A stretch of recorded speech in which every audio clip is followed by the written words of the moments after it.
හරි පුතේ හැමෝටම ආයිබෝවන්. ඉතින් අද අපේ වර්ගඵලය හා පරිමාව පාඩමේ 8 වෙනි දවසනේ. හරි 8 වෙනි දවස. එතකොට අපි පසුගිය සති දෙකේදී වර්ගඵලය හා පරිමාවට ඔයගොල්ලන්ගේ විභාගෙදී එන්න පුළුවන් විභාග අනුමාන රචනා ගැටලු ගොඩක් සාකච්ඡා කරලා ඒවේ ගණන් ටික හදලා මේ වෙද්දී ඔක්කොම ටික ඉවර කරලා ඉවරයි. ඉතින් මම ඔයගොල්ලන්ට ගිය සතියේ කිව්වා අපි 8 වෙනි කොටසෙන් පටන් ගන්නවා කියලා විභාගයට ආපු පසුගිය විභාග ප්‍රශ්න පත්‍ර සාකච්ඡා කරන්න. හරි. එතකොට දැන් ඔයගොල්ලෝ දන්නවා ඔයගොල්ලන්ට මුලින්ම එක්සෑම් පේපර් එක ආවේ 2015 වෙනි. එතකොට පුතේ 2015 ඉඳලා අපි ඉදිරියට පාඩම් වශයෙන් වෙන් කරලා මේ පසුගිය විභාග ප්‍රශ්න පත්‍ර ටික සාකච්ඡා කරගෙන යනවා. හරි. එතකොට අද අපිට පටන් ගන්න තියෙන්නේ 2015 වර්ෂයේ මේ වර්ගඵලය හා පරිමාව පාඩමෙන් ඔයගොල්ලන්ට මොනවද ආපු ගැටලු ටික. හරිද? මොනවද ආපු ගැටලු ටික කියලා සාකච්ඡා කරලා ගණන් ටික හදන්න තමයි තියෙන්නේ. හරි. එතකොට ඔයගොල්ලන්ට 2015 ගත්තහම පුතේ හරිද? MCQ ඇහිලා තිනවා වර්ගඵලය හා පරිමාවෙන් MCQ 3ක් ඇවිල්ලා තිනවා. හරිද? ඊට පස්සේ විහුවගත රචනා කොටසෙන් පොඩි කොටසක් ඇවිල්ලා තිනවා. හරි. ඊට පස්සේ රචනා කොටසෙන් ඔයගොල්ලන්ට රචනා ප්‍රශ්නයක් ඇවිල්ලා තියෙනවා. හරිද? වර්ගඵලය හා පරිමාවට අදාළව. දැන් මේ විදිහ ඔයගොල්ලන්ව වර්ගඵලය හා පරිමාව විභාග මට්ටම දක්වා සූදානම් කරලා ඉවරයි. හරි. දැන් අපි මෙතනින් එහාට පසුගිය ප්‍රශ්න පත්‍ර ටික සාකච්ඡා කරලා මේ පාඩම පිළිවෙලට අවසන් කරලා දාමු. හරි. හරි. එතකොට මම එනවා එහෙනම් පටන් ගමු MCQ වලින් ඉඳලා පටන් ගන්නෙ. හරිද පුතේ? එතකොට 2015 පේපර් එක සාකච්ඡා කරන්න. හරි. 2015 පේපර් එක තමයි සාකච්ඡා කරන්නේ. අද. හරි. එතකොට හරි පේන්නේ නේද? හරි මම පොඩ්ඩක් පල්ලෙහා ලියන්න. හරි පේන්නේ නැහැ පොඩ්ඩක් පල්ලෙහා ලියන්න. හරි 2015 හරි 2015 SFT හරි තමයි අද කතා කරන්න යන්නේ. හරි එතකොට පුතේ ඔයගලන්ට හෙල තියෙනවා මුලින්ම MCQ 18. හරිද? MCQ 18 වෙනි ප්‍රශ්නේ ඇවිල්ලා තියෙනවා. හරි හරි මම ගානක් කියවන්න මොකද්ද තියෙන්නේ? හරි ඔයගලන්ට පාස් පේපර්ස් පොතක් ගත්තා නම් මේක බලා ගන්න පුළුවන්. හරි හරි මේක කියන්නේ මෙහෙම කතාවන්නේ. කාර්මිකයෙක් විසින් නව නිර්මාණයක් තැනීම සඳහා පැත්තක දිග සෙන්ටිමීටර් 10ක් වන සමචතුරස්‍රාකාර පැතලි තහඩුවක්. හරිද? පහත රූපයේ දක්වා ඇති පරිදි කඩයිරි මගින් අංග සමචතුරස්‍ර 16කට බෙදා අඳුරු කරලා තියෙන කොටස් ටික ඉවත් කළා කියලා කියනවා. හරිද? අපෙන් අහනවා ඉවත් කළ තහඩු කොටසේ වර්ගඵලය වන්නේ. හරි බලන්න හරිම ලේසි ගානක්. හරිද? හරිම ලේසි ගානක්. මෙන්න මෙහෙම දීලා තියෙනවා. මම රූප සටහන අඳින්නම්කෝ. හරි. පොත් ළඟ තියෙන කට්ටිය බලා ගන්න. මෙහෙම පුතේ තියෙනවා සමචතුරස්‍රාකාර තහඩුවක්. හරිද? සමචතුරස්‍රාකාර තහඩුවක් තියෙනවා. මේකේ මෙන්න මෙහෙම බෙදලා තියෙනවා තව කුඩා සමචතුරස්‍ර 16කට. ඒ කියන එකට අංග සමය. ඒ කියන්නේ මේ සියලුම සමචතුරස්‍ර වර්ගඵලයෙන් සමානයි. හරි? වර්ගඵලයෙන් සමානයි. හරි. මේ වගේ 16කට බෙදලා තියෙනවා. එතකොට මේකට අරන් තියෙන මෙන්න මේ තහඩුවේ පැත්තක දිග සෙන්ටිමීටර් 10යි කියලා අපිට කියනවා. පැත්තක දිග සෙන්ටිමීටර් 10යි. මේක සමචතුරස්‍රාකාර තහඩුවක්.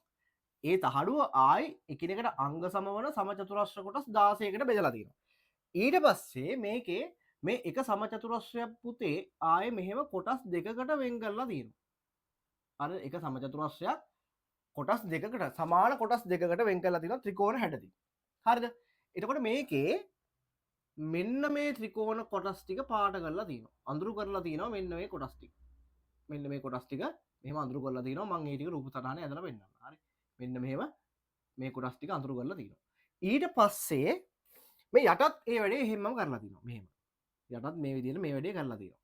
හරි මෙහෙම ත්‍රිකෝණාකාර කොටස් වලට වෙන් කරගෙන ඒකෙත් මෙන්න මේ කොටස් ටික අඳුරු කරලා තියෙනවා. මෙන්න මේ කොටස් ටික අඳුරු කරලා තියෙනවා. හරිද? හරි. දැන් අපෙන් අහන්නේ මේ අඳුරු කරපු කොටස් ටික මේ කපලා ඉවත් කළාලු.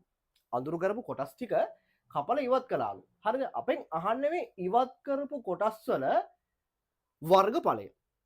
ඒ කියන්නේ මේ අඳුරු කරපු කොටස් වල වර්ගඵලය. හරි. ඉතින් හරි ලේසිනේ මේක හදන්න පුළුවන් මෙන්න මෙහෙම නේද? දැන් බලන්න මේකේ සම්පූර්ණ තහඩුවේ වර්ගඵලය එන්නේ මේ පැත්තක දිග 10ක් නිසා 10 වරක් 10 100යිනේ. නේ? මේ සම්පූර්ණ තහඩුවේ වර්ගඵලය එන්නේ වර්ග සෙන්ටිමීටර් 100යිනේ. හරිද? එතකොට බලන්නකෝ මේ 100 සම්පූර්ණ තහඩුව. හරි. ඔයගොල්ලෝ බලන්න මෙහෙම වැඩක් පේනවද කියලා. මේ පාට කරලා තියෙන කොටස් ටික බලන්න. පාට කරලා තියෙන්නේ මේ සමචතුරස්‍රයකණු භාගයක්.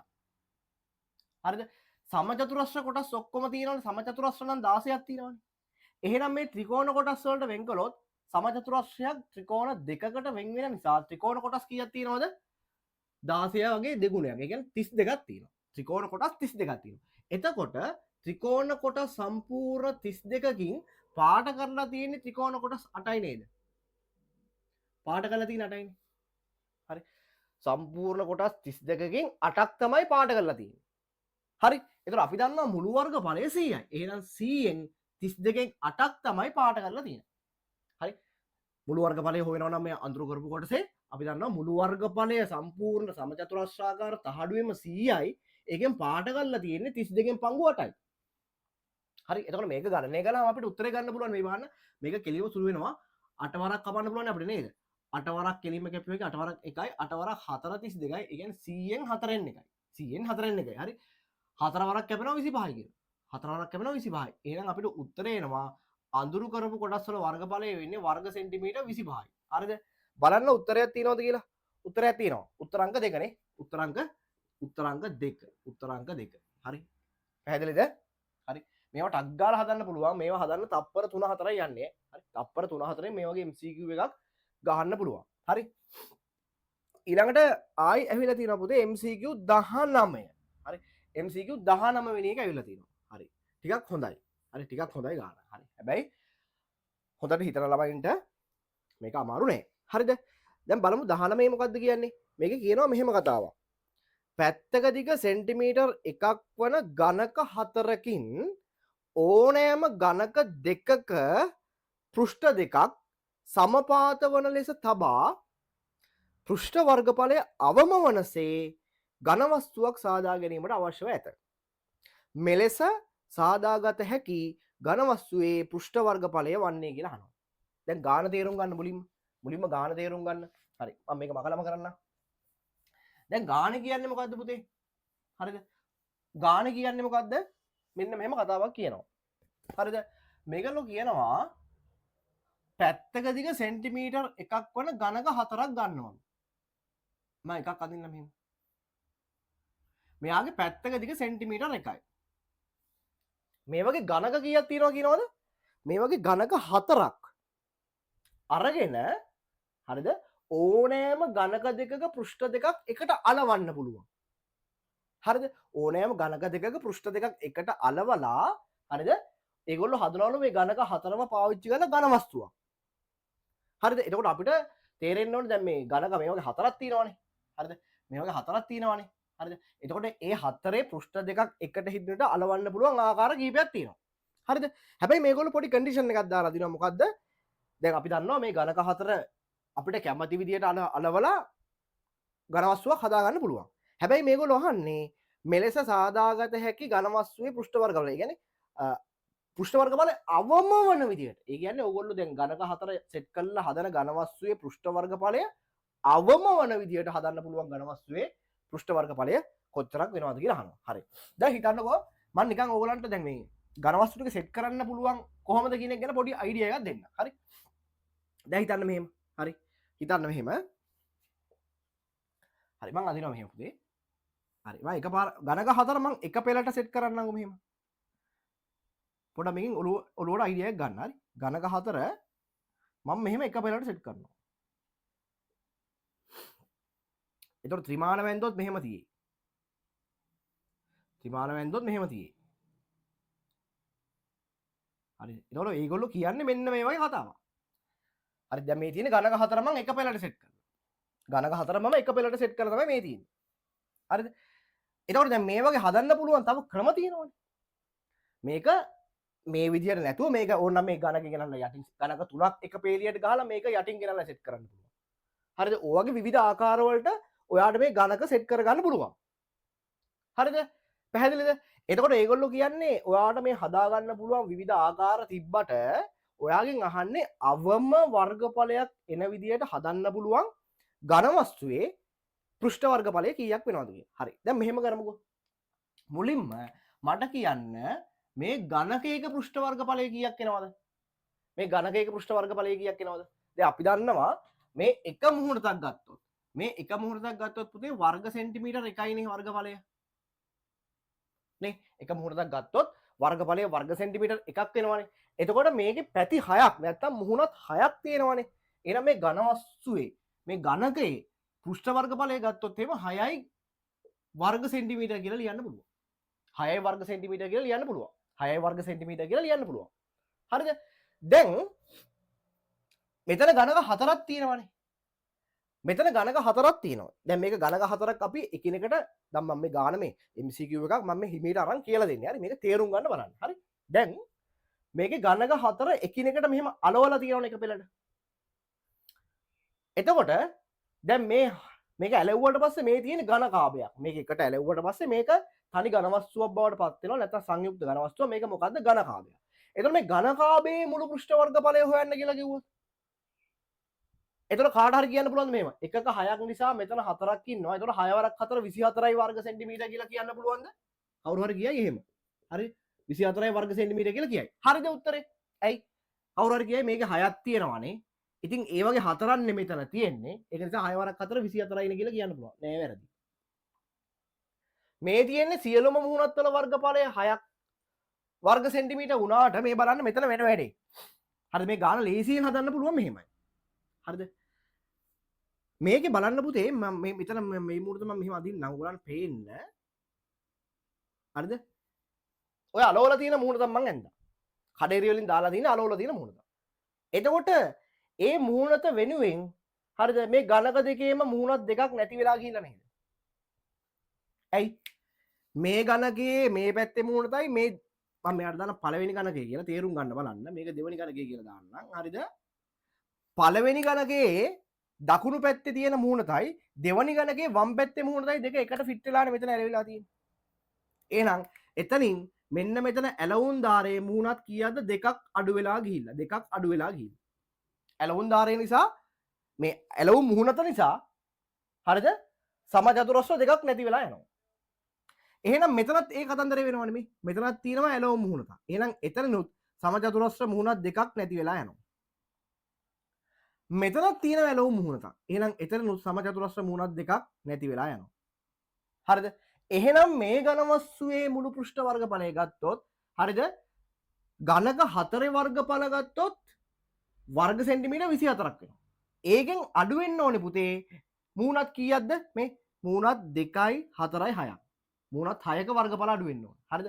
එතකොට මුළු පෘෂ්ඨ වර්ගඵලය ගත්තොත් එහෙම මෙයාගේ වෙන වෙනම ගත්තොත් ඝනකවල 24ක් තියෙනවා. ඝනක ටික වෙන වෙනම තිබ්බොත් හැබැයි මේකට සවි කරමු නිසා මේකේ මුහුණත් කීයක් අඩු වෙනවද? 2යි 4යි 6යි. අපි දන්නවා එක මුහුණතක් වර්ග සෙන්ටිමීටර් 1යි. එහෙනම් මුහුණත් 6 වෙනුවෙන් වර්ග සෙන්ටිමීටර් 6ක් අඩු වෙන්න ඕනේ. හරි එතකොට අපිට එනවා කීයද 18යි වර්ග සෙන්ටිමීටර් කියලා එනවා. හරි එහෙනම් මෙයාගේ මුළු පෘෂ්ඨ වර්ගඵලය ඉන්නේ වර්ග සෙන්ටිමීටර් 18යි. තේරුණාද වෙච්ච වැඩේ? ඝනක ටික වෙන වෙනම 4 ගත්තොත් 24ක් එනවනේ. හැබැයි දැන් මෙතන අලෝභ නිසා බලන්න මුහුණත් 2යි 4යි 6ක් නැති වෙලා ගිහිල්ලානේ. එහෙනම් මුහුණත් 6ක් මේකේ අඩුයි. මේකේ මුහුණත් 6ක් නොපෙන ගිහිල්ලා. එහෙනම් ඒ මුහුණත් 6 වර්ගඵල ටික අඩු වෙන්න බෑ. ඒ 6 අපි අඩු කළා. හරිද? එතකොට අපිට එනවා වර්ග සෙන්ටිමීටර් 18යි. මේ මම උදාහරණ සෙට් එකක් අරන් පෙන්නනවා. හරිද? දැන් අපි දන්නේ නැහැ. දැන් මෙයා අවමයි කියලා ගන්න බෑ. මීට වඩා අවම කෙනෙක් ඉන්නවද දන්නේ නැහැ. හරි? අන්න ඒක තමයි ඒගොල්ලෝ අහන්නේ. හරි? අවම කෙනාගේ අපිට හදන්න පුළුවන් අවම පෘෂ්ඨ වර්ගඵලයක් තියෙන ඝන වස්තුවේ පෘෂ්ඨ වර්ගඵලය අහන්න. හරි? දැන් හැම එකකටම ත්‍රිමාණ අඳින්න ඕනේ නැහැ. මම මේක පෙන්නන්නම් මෙහෙම. දැන් මේක ඕගොල්ලන්ට එක පැලට හතරක් ගන්න පුළුවන්. නේ? ඕගොල්ලන්ට මෙහෙම මම මේක 2D අඳින්නම් පුතේ. ද්විමාන විදියට අඳින්නම්. හරිද? එක පෙළට හතරක් ගන්න පුළුවන්. ඒක පෙන්න ඕනේ මම මෙහෙම. නැත්තම් තව කාට හරි පුළුවන් මේක මෙහෙම සෙට් කරන්න නේද? එක පෙළට මෙහෙම තුනක් දාලා එකක් මෙහෙම යටින් දානවා. මෙහෙම. හරිද? දැන් බලන්න මේක ආවත් මොකද වෙන්නේ? මේකෙත් බලන්න එකිනෙකට ඇලවුන් මුහුණක් කීයක් තියෙනවද? දැන් අපි දන්නවා ඇලවුන් මුහුණතකට දෙකක් අඩු වෙනවා. එහෙනම් මෙතන ඇලවුන් මුහුණතකට දෙකක් අඩු වෙනවා. මෙතනට දෙකක් අඩු වෙනවා. මෙතනට දෙකක් අඩු වෙනවා. ඒත් 6ක් අඩු වෙනවා. එහෙනම් මෙයාගේ පෘෂ්ඨ වර්ගඵලය වර්ග සෙන්ටිමීටර් 18ම තමයි. ඇයි මෙයාගේ ඇලුම් මූණක් තුනයිනේ. එතකොට දැන් ඔයගලන්ට පුළුවන් ඕන මේ ගණකේ මේ පැත්තට දාලා හයි කරන්න පුළුවන් නේ.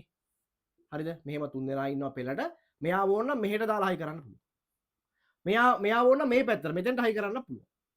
හරිද? ඒ කොහොම හයි කරත් බලන්න ඇලුම් මූණක් කීයක් තියෙනවද කියලා. දැන් මේකේ බලන්න ඇලුම් මූණක් කීයක් තියෙනවද කියලා. මේ මෙතන එකක් තියෙනවා, මෙතන එකක් තියෙනවා, මෙතන එකක් තියෙනවා. එහෙනම් ඒකෙත් තුනයි ඇලුම් මූණක්. එහෙනම් ඒකෙත් වර්ගඵලය ඉන්නේ වර්ග සෙන්ටිමීටර් 18යි. එහෙනම් අපි හතරක් එක පෙළට තිබ්බත් තුනත් එක පෙළට තියලා එකක් යටින් ඇලෙව්වත් යටින් කියන්නේ මෙතනින් අලවන්න පුළුවන් ඕනනම් මෙතනින් අලවන්න පුළුවන් ඕනනම් මෙතනින් අලවන්න පුළුවන්. ඒ කොහොම කළත් එන්නේ වර්ග සෙන්ටිමීටර් 18යි. හැබැයි බලන්න මේක අලවන්න පුළුවන් තව එක ක්‍රමයක් තියෙනවා. මේ බලන්න. මෙහෙම ඇලෙව්වොත් ගණක හතර මෙහෙම අලවනවා. ගණක හතර මෙහෙම. ඔක ත්‍රිමාන වැන්දොත් මෙහෙම තියෙයි. ත්‍රිමාන වැන්දොත් මෙහෙම විදිහට තියෙයි. ත්‍රිමාන වැන්දොත් මෙන්න මෙහෙම තියෙයි. හරිද? ඔන්න ඔහොම පේන්නේ ත්‍රිමාන වැන්දොත්. හරි ඔන්න ඔහොම තියෙන්නේ. ඒතකොට මේකත් ඝන වස්තුවක්නේ. එහෙනම් දැන් බලන්නකො මේකේ වෙන වැඩි. මේකේ බලන්න ඇලුම් මූණක් කීයක් තියෙනවද කියලා මේ. මෙතන ඇලුම් මූණ තුන දෙකක් අඩු වෙනවා. මෙතන ඇලුම් මූණ තුන දෙකක් අඩු වෙනවා. මෙතන ඇලුම් මූණ තුන දෙකක් අඩු වෙනවා. මෙතන ඇලුම් මූණ තුන දෙකක් අඩු වෙනවා. එතන මූණත් කීයක් අඩු වෙනවද පුතේ? 8ක් අඩු වෙනවා. මේ ඝන වස්තුවේ මූණත් 8ක් අඩු වෙලා යනවා. එහෙනම් මේකේ වර්ගඵලය අපිට එනවා 24න් අඩු කරන්න ඕනේ 8ක්. අන්න මේ අවස්ථාව අපිට එනවා පුතේ වර්ගඵලය වර්ග සෙන්ටිමීටර් 16ක් කියලා. හරිද? මේ අවස්ථාවේ අපිට එනවා වර්ගඵලය වර්ග සෙන්ටිමීටර් 16ක් කියලා. එහෙනම් මේ අවස්ථා තුනේදීම තව අවස්ථා ගන්න පුළුවන් මේකේ. හරිද? ඒ වෙලාවේ 18යි. එහෙනම් මේක එනවා 16ක්. ඒ කියන්නේ ඇලොව් මුහුණත් ගාන වැඩි කරනකොට පෘෂ්ඨ වර්ගඵලය අඩු වෙනවා. ඇලොව් මුහුණත් ගාන වැඩි වෙනකොට පෘෂ්ඨ වර්ගඵලය අඩු වෙනවා නේ. පේනවනේ? මෙතන ඇලොව් මුහුණත් 6යි. මෙතන ඇලොව් මුහුණත් 8යි. එහෙනම් ඇලොව් මුහුණත් ගාන වැඩි වුණාම පෘෂ්ඨ වර්ගඵලය අඩු වෙනවා. හරි එහෙනම් මේක තමයි අපිට මේ ගණක හතර පාවිච්චි කරලා හරිද අවම පෘෂ්ඨ වර්ගඵලයක් එන විදිහට හදන්න පුළුවන් ඝන වස්තුව. එහෙනම් අහන්නේ මෙයාගේ පෘෂ්ඨ වර්ගඵලය කීයක්ද කියලා පුතේ. මෙන්න තියෙන උත්තරේ 16යි වර්ග සෙන්ටිමීටර්. බලන්න උත්තරයක් තියෙනවද කියලා. තියෙනවනේ නේ. උත්තරේ අංක 4. උත්තරේ අංක 4 හරි. උත්තරේ අංක 4. කට්ටිය හිතලා බලන්න. මම මේ හිමීට කරන්නේ හරි. දැන් MCQ විභාගේ කරන ස්පීඩ් එකෙන් මෙතන කරන්නේ හරි. මොකද මම MCQ පේපර් එක මම මේ ලියනව නෙමෙයිනේ. හරි. මම ඔයගලන්ට කියලා දෙන්න නිසා මේක විනාඩි 2කට වඩා වැඩි කාලයක් අරගෙන හිමීට පැහැදිලි කරලා කියලා දෙනවා. ඔයගොල්ලෝ වැඩේ අල්ල ගන්න ඕන නිසා. ඔයගොල්ලෝ වැඩේ අල්ල ගන්න ඕන නිසා මම මේක වෙලාව අරන් කියලා දෙනවා. එතකොට ඔයගොල්ලෝ මේක වැඩේ ඔලුවට දාගන්න මේවා හිතලා යන්න. හරි. මේවා හිතලා යන්න. හරි. ලොකු දේවල් නෙමෙයි ඈ. හරි. පුතේ ඊළඟට එන්න MCQ 22ක් ඇවිල්ලා තියෙනවා. දැන් ඔයගොල්ලෝ දන්නවද? ඔයගොල්ලෝ දන්නව නේද පේපර් එකේ ලකුණු බෙදලා යන විදිය. හරි. ඔයාගේ මේ MCQ එකක් හරි කියලා කියන්නේ ඔයාලට ලකුණු 100න් එකක් හරියනවා ඈ. එතකොට මේ දෙක කළා කියන්නේ ඔයාලට 100න් ලකුණු දෙකක් ඇවිල්ලා. තව 100න් 100 ගන්න ලකුණු 98යි මදි. හරි. හොඳට මතක තියාගන්න. හරි. MCQ ගොඩ දාන එකෙන් තමයි ඔයගලන්ට අල්ල ගන්න පුළුවන් පේපර් එකේ වැඩි ලකුණු ප්‍රමාණයක්. ඒක හොඳට ඔළුවේ තියාගන්න. හරි. ඊළඟ ගාන ලේසි. හරි. හැබැයි ලේසි වුණාට වරද්ද ගන්න ළමයිනුත් ඉන්නවා. ලේසි වුණාට වරද්ද ගන්න ළමයිනුත් ඉන්නවා. හරි. මොකද මම ඕගොල්ලන්ට මේ පාඩම් මාලාව මේක පටන් ගත්තෙම ඔයගොල්ලන්ට මුලින්ම කළේ තියරි ටික විතරයි. නේ? මම මුලින්ම සම්පූර්ණයෙන් පළවෙනි වීඩියෝ එකේදී කළේ පුතේ පළවෙනි දවසේදී කළේ සම්පූර්ණ මේ පාඩමේ තියරි ටික කළා. හරිද? ඒ තියරි ටික කරලා මම කිව්වා තියරි නැති කට්ටියට තියරි නෝට් එකක් ඔයගොල්ලෝ හදා ගන්න කියලා. එතකොට මේ හදාගත්ත එකෙන් ඔයගොල්ලෝ මොකද කරන්නේ? ප්‍රයෝජනෙ ගන්න ඕනේ. ඒවේ සූත්‍ර එහෙම මතක තියා ගන්න ඕනේ හරියටම. ඒ කියන්නේ ගාන දෙන අවස්ථාවට අදාළව ඔයගොල්ලන්ට සූත්‍රය දාගන්න පුළුවන්කම තියෙනවා. හරිද? දැන් මේ ගාන සමහර අය වරද්දගෙන තියෙනවා. මොකද වැරදි සූත්‍ර ඇප්ලයි කරන්න ගිහිල්ලා මේ වැඩේට. හරිද? දැන් මේකනේ කතාව. මේක කියනවා මම මුලින් රූපය අතර ඉන්නම් පුතේ. හරිද? මෙන්න මෙහෙම තහඩුවක් තියෙනවා දීලා. මෙහෙම තියෙනවා තහඩුවක්. මෙහෙම තියෙනවා තහඩුවක්. හරිද? ඔන්නෝම තහඩුවක් තියෙනවා. මේ හැඩයට තහඩුවක් තියෙනවා. හරිද? මේ හරි පොඩ ඇදයිනේ. අපි ගෙලින් ගලගමු. හරි ඔන්නෝම තහඩුවක් තියෙනවා. හරිද? දැන් මේකේ මම මිනුම් ටිකක් දාගෙන ඉන්නම්. හරි? මිනුම් ටිකක් මම දාගෙන ඉන්නම්. හරි? මෙන්න මෙතන පුතේ A B C D කියලා නම් කරලා තියෙනවා. මෙතන කෝණය තීටා කියලා දීලා තියෙනවා. මෙන්න මෙතන කෝණය තීටා කියලා දීලා තියෙනවා. ඊට පස්සේ මෙන්න මේ දිග 1 සෙන්ටිමීටර කියලා දීලා තියෙනවා. ඊට පස්සේ මේ AD දිග 9 සෙන්ටිමීටර කියලා දීලා තියෙනවා. ඊට පස්සේ පැත්තකින් ආයෙ දීලා තියෙනවා තීටා කියන්නේ 5 බෙදීම 4යි කියලා. හරිද? දැන් මම ගාන කියමු. හොඳට අහගන්න. හරි. ටියුට් එක ළඟ නැති සෙට් එකකදී මේක බලන්න පුළුවන් පාස් පේපර් නේ. හරි. ඔන්ලයින් ගිහිල්ලා ඔයගොල්ලෝ නෙට් එකෙන් ඩවුන්ලෝඩ් කරලා ගන්නවත් පුළුවන් පේපර් එක. එහෙම නැත්නම් පාස් පේපර් පොතක් තියෙනවා නම් පොතෙන් බලා ගන්න. හරි. හරි. එතකොට දැන් මේකේ ගාන කියන්නේ මෙන්න මෙහෙම කතාවක්. හරිද?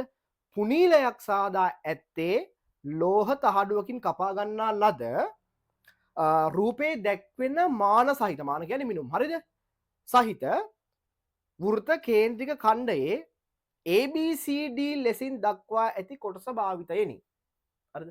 මෙන්න මේ ABCD කොටස පාවිච්චි කරලා හදලා තියෙනවා පුනීලය. දැන් ඔයගොල්ලෝ මම තීරි කරද්දි කියලා දුන්නා නේ. මේ වගේ එකක් අපිට රවුම් කළාම පුනීලයක් මේක හදා ගන්න පුළුවන්. නැත්තම් මොකද්ද? අර මතකද අපි කළා ශ්‍රිජු වෘත කේතුව කියලා එකක්. එතකොට පුතේ ශ්‍රිජු වෘත කේතුවේ මතකද ඔයගොල්ලන්ට? හරිද? අර වක්‍ර පෘෂ්ඨ කොටසනේ. ශ්‍රිජු මම පොඩ්ඩක් මේ පිට පැන්න. හරි. මෙහෙම ශ්‍රිජු වෘත කේතුවක් තිබ්බම මේ ශ්‍රිජු වෘත කේතුවේ මෙන්න මේ වක්‍ර පෘෂ්ඨ කොටස තියෙනවනේ. මෙන්න මේ කොටස. එතකොට මේ කොටස හදලා තියෙන්නේ මොකකින්ද? මේ කොටස හදලා තියෙන්නේ මොකකින්ද? කේන්ද්‍රික ඛණ්ඩයකින්නේ. කේන්ද්‍රික ඛණ්ඩයක් අරගෙන මේ නවල රවුල් කරලා තමයි මේක හදලා තියෙන්නේ. එතකොට පුනීලයක් කියලා තියෙන්නේ මේකේ මේ උඩ කැල්ල කපලා මෙතන සිදුරක් හදලා තියෙනවා. එහෙම සිදුරක් තියෙනවා. එතකොට ඒ කපන්න ඕන හින්දා තමයි මේ කැල්ල අයින් කරලා තියෙන්නේ. හරිද? එතකොට මේ කේන්ද්‍රික ඛණ්ඩ කොටසකින් තමයි පුනීල හැදෙන්නේ. මේ තියෙන්නේ පුනීල නෙවෙයි. මේ තියෙන්නේ පුනීල නෙවෙයි. මේක රෝල් කරලා තමයි පුනීල හදන්නේ. හරි. මේක රෝල් කරලා තමයි පුනීල හදන්නේ. හරි. හරි. දැන් අහනවා පුනීලයේ බඳෙහි පෘෂ්ඨ වර්ග ඵලය. දැන් අපි දන්නවා මෙයාගේ පුතේ මෙහෙමනේ වෙන්නේ. මේ AD ධාරයයි BC ධාරයයි එකිනෙකට මුණ ගැහෙන විදිහට මූ රෝල් කරලා වෙල්ඩින් කළොත් පුනීලයක් හැදිලානේ. හරි. එතකොට පුනීලයේ බඳේ පෘෂ්ඨ වර්ග ඵලය කියන්නේ පුනීලේ බඳ හැදෙන්නේ මෙන්න මේ කෑල්ලෙන්නේ. මේ ABCD කොටසෙන්නේ බඳ හැදෙන්නේ. එහෙනම් පුනීලයේ බඳේ පෘෂ්ඨ වර්ග ඵලය කියන්නේ මෙන්න මේ තහඩුවේ පෘෂ්ඨ වර්ග ඵලයම තමයි. තේරුණාද? පැහැදිලිනේ? හරි. එහෙනම් අපිට කරන්න තියෙන්නේ මේ ABCD කොටසේ වර්ගඵලය ගණනය කරන්න. හරි. වර්ගඵලය ගණනය කරන්න. හරි. අපි බලමු. දැන් ගොඩක් අය හරිද? හරියට වැඩේ තේරුම් ගත්ත නැති කට්ටිය මේක හදද්දි දානවා සමහර අය සූත්‍රයක් මොකද්ද? දැන් අපි දන්නවා මෙතන තියෙන කේන්ද්‍රික ඛණ්ඩ කොටස. හරිද? මෙන්න මේ ABCD කොටසේ පෘෂ්ඨ වර්ගඵලය හොයන්න නම් පුතේ මෙහෙම කරා නම් හරිනේ. ඔයගලන්ට පේනවද මේ ලොකු විශාල කේන්ද්‍රික ඛණ්ඩය? ලොකු විශාල කේන්ද්‍රික ඛණ්ඩයක් තියෙනවා පේනවද මෙන්න මේක? මෙන්න මේ විශාල කේන්ද්‍රික ඛණ්ඩේ මෙන්න මේ කුඩා කේන්ද්‍රික ඛණ්ඩ කොටස අඩු කළා නම් අපිට මේ ABCD ආස්තරයේ වර්ගඵලය හොයාගන්න පුළුවන්. ආයි කියනවා බලන්න. මෙන්න මේ විශාල කේන්ද්‍රික ඛණ්ඩයේ වර්ගඵලය හොයලා ඒකෙන් මෙන්න මේ කුඩා කේන්ද්‍රික ඛණ්ඩය අඩු කරගත්තා නම් මෙන්න මේ කොටස එනවනේ. එහෙනම් ඒක තමයි අපේ තර්කය. මේක තමයි අපේ තර්කය. හරිද? දැන් එහෙනම් අපි හදමු බලන්න. දැන් සමහර ළමයි මෙහෙම කළා. දැන් කේන්ද්‍රික ඛණ්ඩයක වර්ගඵලය හොයන්න ගියම සමහර එවුන් දානවා මෙන්න මේ සූත්‍රය. මොකද්ද? සමහර එවුන් දානවා මෙන්න මේ සූත්‍රය. හරිද? 5r වර්ග වලින් 360න් θ දානවා. නේ? 5r වර්ග වලින් 360න් θ දානවා. ඒ කියන්නේ දැක්ක ගමන් එක ඕක පේනවා. 5r වර්ග වලින් 360න් θ දානවා. දාලා දැන් θ රාගයකුත් දීලා තියෙනවනේ. θට මෙච්චරයි ගන්න කියලා තියෙනවනේ. මුන් මේක දාලා ගාන හදනවා. ගාන හදපු ගමන් ගාන ඉවරයි වැරදි. වැරදි කියන්නේ උත්තරයක් නෑ ඔබේ. මේක දාලා හැදුවොත් උත්තරයක් නෑ. ඇයි දැන් මේක දාලා හදන්න බැරි? ඔන්න වැඩ කරපු කට්ටියට දැන් වැඩේ තේරෙනවා. උන්ට ටක් ගාලා මේක ක්ලික් වෙන්න ඕනේ. මේක මෙහෙම හදන්න බැරියයි කියන. ඇයි මේ සූත්‍රය දාලා මේකේ වර්ග මේ විශාල කේන්ද්‍රික ඛණ්ඩයේ වර්ගඵලය හොයන්න බැරි? ඇයි බැරි? මම කිව්වා මේ සූත්‍රය දානවා නම් දාන්න ඕනේ මේ කෝණය නැත්තම් කේන්ද්‍ර කෝණය මොන වැන්දුන්නොත්ද? අංශක වලින් දීලා තිබ්බොත් තමයි මෙයා දාන්නේ. මොකද මේ θීට කියන තැනට ආදේශ කරන්න ඕනේ අංශක වලින් එනවා කියන. දැන් මෙතන θීට දීලා තියෙන්නේ මේ 5 බෙදීම 4යි කියලා අංශක වලින්ද? නෑනේ. හරි. මේගොල්ලෝ ඒකකයක් දාලත් නෑ. ඔයගොල්ලෝ අඳන්න. මේ දීලා තියෙන්නේ මොනවද? රේඩියන් වලින් දීලා තියෙන්නේ. දීලා තියෙන්නේ මොනවද? රේඩියන් වලින් දීලා තියෙන්නේ. එහෙනම් රේඩියන් වලින් දුන්නොත් මෙයා දාලා හදන්න බෑනේ. එහෙනම් රේඩියන් වලින් දුන්නොත් කොහොමද වෙන්නේ? අපි දන්නවා රේඩියන් වලින් හොයනකොට වර්ගඵලය අපිට දාන්න පුළුවන් භාගයයි මොකද්ද? කේන්ද්‍රික ඛණ්ඩයේ වර්ගඵලය තමයි මම ඒ කියලා ගත්තේ භාගයයි r වර්ග තීටා. මෙන්න මෙයා තමයි අපේ සූත්‍රය. මෙන්න මෙයා තමයි දාලා හදන්න ඕනේ. මේ තීටා දැන් පුළුවන් රේඩියන් වලින් ආදේශ කරන්න. හරි. එහෙනම් අපි වැඩේ කරගෙන බලන්න. හරි. මම මෙහෙම කරන්නම්. මම මේ විශාල කේන්ද්‍රික ඛණ්ඩේ අරේ විදියට කැපිටල් R පාවිච්චි කරන්න. කුඩා කෙනාගේ අරේ විදියටම සිම්පල් R පාවිච්චි කරන්න. ඔන්න කිව්වා. හරි. දැන් ලියද්දි පටල ගන්න එපා. මොකද්ද මම කරන්න යන්නේ? විශාල කෙනාගේ අරේ විදියට කැපිටල් R පාවිච්චි කරනවා. කුඩා කෙනාගේ අරේ විදියට සිම්පල් R පාවිච්චි කරනවා. හරි. එහෙම තමයි මම මේක ලියන්න යන්නේ. හරි. එහෙනම් ඔන්න මම ලියනවා. එහෙනම් විශාල කෙනාගේ වර්ගඵලය කේන්ද්‍රික ඛණ්ඩයේ වර්ගඵලය මම ලියනවා භාගයයි විශාල කෙනාගේ අරේ මම කැපිටල් R කියලා ගන්නවා කිව්වා. එහෙනම් කැපිටල් R වර්ග වතාවක් තීටා. හරි. මෙන්න ලිව්වා විශාල කෙනාගේ වර්ගඵලය. මේකෙන් අඩු කරන්න ඕනේ කුඩා කෙනාගේ වර්ගඵලය. කුඩා කෙනා කියන්නේ කුඩා කේන්ද්‍රික ඛණ්ඩය. හරි. දැන් කුඩා කේන්ද්‍රික ඛණ්ඩයේ වර්ගඵලය මට ලියන්න පුළුවන් කොහොමද? භාගයයි මං ගුවා කුඩා කෙනාගේ අරේ සිම්පල් R කියලා ගන්නම් කියලා. එහෙනම් භාගයයි සිම්පල් R වර්ග වතාවක් තීටා. එතකොට තීටා වෙනස් වෙන්නේ නැහැ නේ, දෙන්නටම එක සමානයිනේ, නියතයිනේ. දැන් මෙතනින් මෙහෙම දෙයක් කරන්න පුළුවන් පුතේ. මේ බලන්න, මේ භාගයයි තීටයි කියන්නේ දෙන්නටම පොදු නිසා මම භාගය එළියට ගන්නවා, තීටත් එළියට ගන්නවා. එතකොට වරහන් ඇතුළේ එනවා R වර්ග ඍණ සිම්පල් R වර්ග, කැපිටල් R වර්ග ඍණ සිම්පල් R වර්ග. හරිද? දැන් සුළු කරමු. භාගයයි තීටා කියන්නේ ඔන්න දැන් අපිට මෙතන තීටා ආදේශ කරන්න පුළුවන් රේඩියන් වලින්. එහෙනම් 5 බෙදීම 4 කියලා ආදේශ කරගන්න පුළුවන්. 5 බෙදීම 4යි. ඊට පස්සේ මෙතන වරහන් ඇතුලේ සුළු කරගන්න R වර්ග. R කියලා මම ගත්තේ විශාල කෙනාගේ අරය. එහෙනම් විශාල කෙනාගේ අරය කීයක් වෙනවද? 10ක් වෙනවනේ. ඇයි මෙතනලා මෙතනට 9යි මෙතන එකක් තියෙනවා. එහෙනම් 10යි. එහෙනම් 10 වර්ගය කියන්නේ 100යි. අඩු කිරීම සිම්පල් R වර්ගය. සිම්පල් R කියලා ගත්තේ මෙන්න මේ අරය. එතකොට 1යි 1 වර්ගය කියන්නේ 1යි. හරි. දැන් සුළු කරමු පුතේ. මෙතන 100න් එකක් ගියාම 99යි 99 වතාවක් 5 කියන්නේ 99යි 5. බෙදීම 4 වරක් 2 8යි. පුතේ මෙහෙම උත්තරයක් තියෙනවද බලන්න. හරි. 99යි 5 බෙදීම 8යි වර්ග සෙන්ටිමීටර කියලා එනවා. හරි බලන්න එහෙම උත්තරයක් තියෙනවද කියලා. 99යි 5 බෙදීම 8යි වර්ග සෙන්ටිමීටර කියලා උත්තරයක් තියෙනවා දෙවෙනි එකනේ. එහෙනම් කීයද උත්තරේ? උත්තරාංක 2. උත්තරාංක 2. උත්තරාංක 2. හරිද? දැන් මේ වර්ගඵලය හා පරිමාව පාඩම මුලින් ඉඳලම පළවෙනි දවසේ ඉඳලම පිළිවෙලට බලාගෙන ආපු සෙට් එකට දැන් තේරෙන්න ඕනේ. දැන් අපි පාඩම ඉවරයිනේ. හරි. දැන් අපි පාඩම කරලා ඉවරයි. හරි. මේ විදිහට පුතේ සියලුම පාඩම් ටික ලස්සනට කරනවා. හරිද? ගෙදර ඉඳගෙන තනියෙන් වැඩ කරන ළමයෙකුට හොඳටම ප්‍රමාණවත් ඒකක් ගන්න මේ කරන වැඩපිළිවෙල හරියට වැඩ ටික කරගෙන යන්න. හරිද? දැන් තේරෙන්න ඕනේ පළවෙනි පාඩම අපි අවසන් කරලා ඉවරයි. හරිද? ගණනුත් හැදුවා ඇති වෙනකන්. එතකොට පළවෙනි දවසේ ඉඳලා පිළිවෙලට මේ ටික කරගෙන ආපු ළමයෙකුට දැන් තේරෙනවා ඇති MCQ සහ මේ විභාග ප්‍රශ්න කියන එක අපිට අමාරු නෑ, ලේසියෙන් ගොඩ දා ගන්න පුළුවන් කියන කතාව. හරි. ඕගොල්ලන්ටම තේරෙනවා ඇති. මම කියන්න යන්න ඕනේ නෑ. ඕගොල්ලන්ටම වැඩ කරපු සෙට් එකට තේරෙනවා ඇති. හරි. එතකොට පුතේ ඔන්න MCQ 3යි. මේ MCQ 3ම හරියට ගහන්න පුළුවන්. එතකොට ඔයාලට සම්පූර්ණ 100න් ලකුණු 3ක් ඇවිල්ලා ඉවරයි. 100න් ලකුණු 3ක් ඇවිල්ලා ඉවරයි ඔයාගේ පේපර් එකට. MCQ වලින් තමයි ලකුණු අල්ලන්න පුළුවන්. හරි. හරි. ඊළඟට ලොකුවට අමාරු නෑ MCQ. හරි. ලොකුවට අමාරු නෑ. හරිද? වැඩ කරන්න. එතකොට ඔයගොල්ලන්ගේ ස්පීඩ් එක නියමෙටම හැදෙනවා. ස්පීඩ් එක නියමෙටම හැදෙනවා. ස්පීඩ් එක හදනවා කියන්නේ මේ හයියෙන් ලියන එක නෙමෙයි. හයියෙන් ලියලා ස්පීඩ් හදන්න බෑ ළමයි. හරිද? ඉක්මනට ලියලා ස්පීඩ් හදන්න බෑ. ඔයගොල්ලෝ වැඩ කරනකොට විෂය හොඳට පදම් වෙලා ඒවැ විෂය කරුණු හොඳට තේරිලා, ඒ කියන්නේ ගානක් දුන්නා මේ ගානට දාන්න ඕන මොන සූත්‍රයද කියන එක ඔයගොල්ලන්ගේ ඔලුවට ටක් ගාලා ක්ලික් වෙනවා. හරිද? එතකොට ඒ වගේ ඒ වැඩ ටික ඒ විදිහට පුහුණු වුණාම ඔයාට MCQ එකක් කියන එක විනාඩි 2ක් යන්නේ ඔයාට තප්පර 5න් 10න් කරන්න පුළුවන්. තප්පර 5න් 10න් කරන්න පුළුවන්. හරිද? පැහැදිලිද? එතකොට ඔයාලගේ ස්පීඩ් නිකම්ම හැදිලා MCQ ලස්සනට කොට දාන්න පුළුවන්. කෙලින්ම ලකුණු ගන්න පුළුවන්. හරි? ඊළඟට මම පුතේ එනවා 2015 දැන් MCQ 3 කතා කරලා ඉවරයි. හරිද? ඊළඟට ඔයගලන්ට ඇහිලා තියෙනවා ව්‍යුහගත රචනා. තුන්වෙනි කොට. හරි? ව්‍යුහගත රචනා 3. හරි? ඒකේ කොටසක් ඇවිල්ලා තිනවා. හරි? ඒකේ කොටසක් ඇවිල්ලා තියෙනවා. එතකොට මේකේ මේ දැන් මේ ගාන හදන්න පොඩ්ඩක් මිනුම් වර්ග 3ක් ගන්නවා. ඒක අපි මිනුම් ඒකක උපකරණ පාඩමේදී සාකච්ඡා කරනවා. හරිද? හැබැයි මේ අවුලක් නෑ, අපිට මේ ගාන මෙතනදී හදන්න පුළුවන්. හරි? හරි. දැන් මිනුම් උපකරණ කියන්නේ ඊළඟට තියෙන පාඩම. හරි? අපිට ඊළඟට තියෙන පාඩම තමයි මිනුම් උපකරණ. හරි? දැන් ගාන මම කියන්න. මෙහෙමයි කතාව කියන්නේ. පහත සඳහන් රූපයේ දක්වා ඇති පරිදි පැත්තක දිග සෙන්ටිමීටර් 1ක් පමණ වන ලෝහ ඝනකයක විශ්කම්බයේ 9 මිලිමීටර් පමණ වන සිලින්ඩරාකාර කුහරයක් සාදා ඇත. අර රූපේ බලන්න රූපේ ලස්සනට තියෙනවා. මෙම වස්තුව සාදා ඇති ලෝහ වර්ගයේ ඝනත්වය සෙවීමට අවශ්‍ය ඇත. ඝනත්වය සෙවීමට අවශ්‍ය ඇත. හැබැයි පටල මෙතනදී කලබල වෙන්න යන්න එපා. තාම අපි මුල් පාඩමේ ඉන්නේ හරි. ඒවා ඉස්සරහට සාකච්ඡා කරනවා හරි. දැන් මම රූපේ පොඩ්ඩක් අදින්නම්කෝ. රූපේ පොඩ්ඩක් අදින්න පුතේ මෙන්න මෙහෙම තියෙනවා හරිද? මෙහෙම තියෙනවා මොකද්ද? මෙන්න මෙහෙම තියෙනවා ඝනකයක්. හරිද? මෙහෙම තියෙනවා ඝනකයක්. මම ටිකක් ලොකුවට රූපයක් අදින්නම් හරි. මෙහෙම තියෙනවා ඝනකයක්.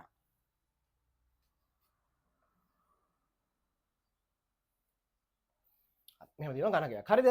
එතකොට මේකේ මෙන්න මෙතන ඉඳලා මෙන්න මේ උස දාලා තියෙනවා පුතේ L කියලා. සිම්පල් L කියලා දාලා තියෙනවා. ඊට පස්සේ දැන් මේගොල්ලෝ කිව්වනේ අපිට මේකේ මොකද්ද පැත්තක දිග සෙන්ටිමීටර එකක් පමණ නේ. මේ ඉතා චූටි ඝනකයක් ඈ. මම මේ ලොකුවට එන්නට පොඩ්ඩක් අවබෝධයෙන් ඉන්න හරි. ගාන පිළිබඳ අවබෝධයෙන් ඉන්න. ගාන කියන්නේ පැත්තක දිග සෙන්ටිමීටර් එකක් පමණ වන චූටි ඝනකයක් මේ තියෙන්නේ. හරිද? මේකේ මොකද්ද කරනවා කියන්නේ? විශ්කම්භය 9 මිලිමීටර්. හරි? විශ්කම්භය මිලිමීටර් 9ක් වන සිලින්ඩරාකාර කුහරයක් හදලා දිනවලු. හරි? එතන මෙහෙම මම කුහරයක් මෙහෙම අඳින්නම්. හරිද පුතේ? මෙන්න මෙහෙම කුහරයක් කපලා දිනවලු මේකේ. හරිද? එතකොට මේකේ ඇතුළට මෙහෙම පේන්න තියෙනවා මෙහෙම ත්‍රිමානව. මෙහෙම තියෙනවා කුහරේ පල්ලෙහාට.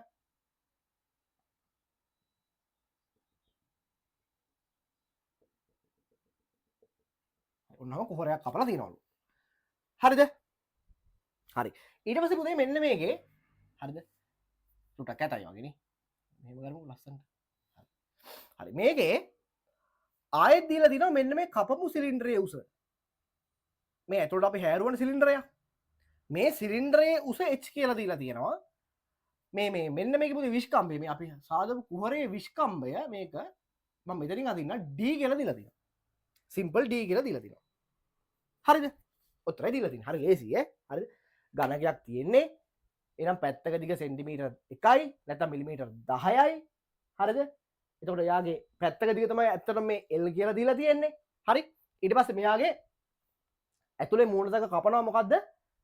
සිලින්ඩරයක් කපනවා විශ්කම්භය මිලිමීටර් 9ක් වන සිලින්ඩරයක් කපලා දෙනවා. හරිද? හරි. බලමු මොකද්ද අහන්න කියලා. පහත දැක්වෙන මිනුම් උපකරණ ඊළඟ පාඩම. හරි? අවුලක් නෑ උනාට. මිනුම් උපකරණ අතුරින් සුදුසු උපකරණ තෝරාගෙන අවශ්‍ය මිනුම් ලබා ගත හැකිය. ඔයාලට දීලා තිනවා මිනුම් ටිකක් මෙන්න මෙහෙම. මිනුම් වයින් උපකරණ ටිකක් දීලා තිනවා. තෙදඩු තුලාව අපි කතා කරනවා ඉස්සරහට පාඩමේදී වර්නියර් කැලිපරය, චලන වීක්ෂක, මායික්‍රෝමීටර්, ස්ක්‍රූ පුවාමානය සහ මීටර් රූලර්. ඔන්න ඔය උපකරණ ටික දීලා තිනවා. ඊට පස්සේ දැන් හොයන්න යන්නේ වස්තුවේ පරිමාව සොයා ගැනීම සඳහා. අන්න එතනින් තමයි අපේ මේ වර්ගඵලය හා පරිමාව කියන පාඩමට මෙයා සම්බන්ධ වෙන්නේ. හරිද? හරි. වස්තුවේ පරිමාව.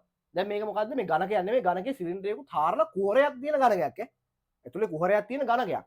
මෙයාගේ පරිමාව සොයා ගැනීම සඳහා පහත දැක්වෙන මිනුම් ලබා ගන්න ඕනෙලු. මෙයාගේ පරිමාව හොයන්න මිනුම් වාගයක් ගන්න ඕනෙලු. අපිට මිනුම් ටික මොනවද ගන්න ඕන කියලා දීලා තියෙනවා. ඒ සඳහා ඉහත ලයිස්තු අතුරෙන් භාවිත කළ යුතු උපකරණය ලියා දක්වන්න කියලා දීලා තිනවා. මගේ ටියුට් එකේ මම ඉතින් ඒ කොටසත් එක්කම දීලා තිනවා පුතේ. ටියුට් එකේ පිටු අංක 20 බලන්න. ටියුට් එකේ පිටු අංක 20 159 ගානට තමයි මම මේක ඇතුළත් කරලා තියෙන්නේ. මම ඉතින් අර ඊළඟ පාඩමේ උපකරණ ටික තියෙන නිසා මෙතනදී උපකරණ ටික ලියන්නත් එක්ක පොඩ්ඩක් ඉඩ තියලා තියෙනවා. හරිද? හරි. නිකන් මම පැහැදිලි කරලා ලියන්න. හරිද? මේකේ අපෙන් අහනවා මෙන්න මේක. මේක ඕනේ අපි ඊළඟ එක යන්න. ඊළඟ එකට යන්න මේක ඕනේ. අපිට අහනවා පුතේ අපෙන් අහනවා ඝනකයේ පැත්තක දිග. ඝනකයේ පැත්තක දිග. ඒක L දීලා තියෙන්නේ. මෙයාවම ඉන්න හොඳ මොකද්ද කියලා අහනවා. ඊට පස්සේ කුහරයේ විශ්කම්භය. ඊළඟට කුහරයේ විශ්කම්භය. කුහරයේ විශ්කම්භය. මෙයාවම ඉන්න ඒක D. මෙයාවම ඉන්න හොඳ මොකද්ද කියලා අහනවා.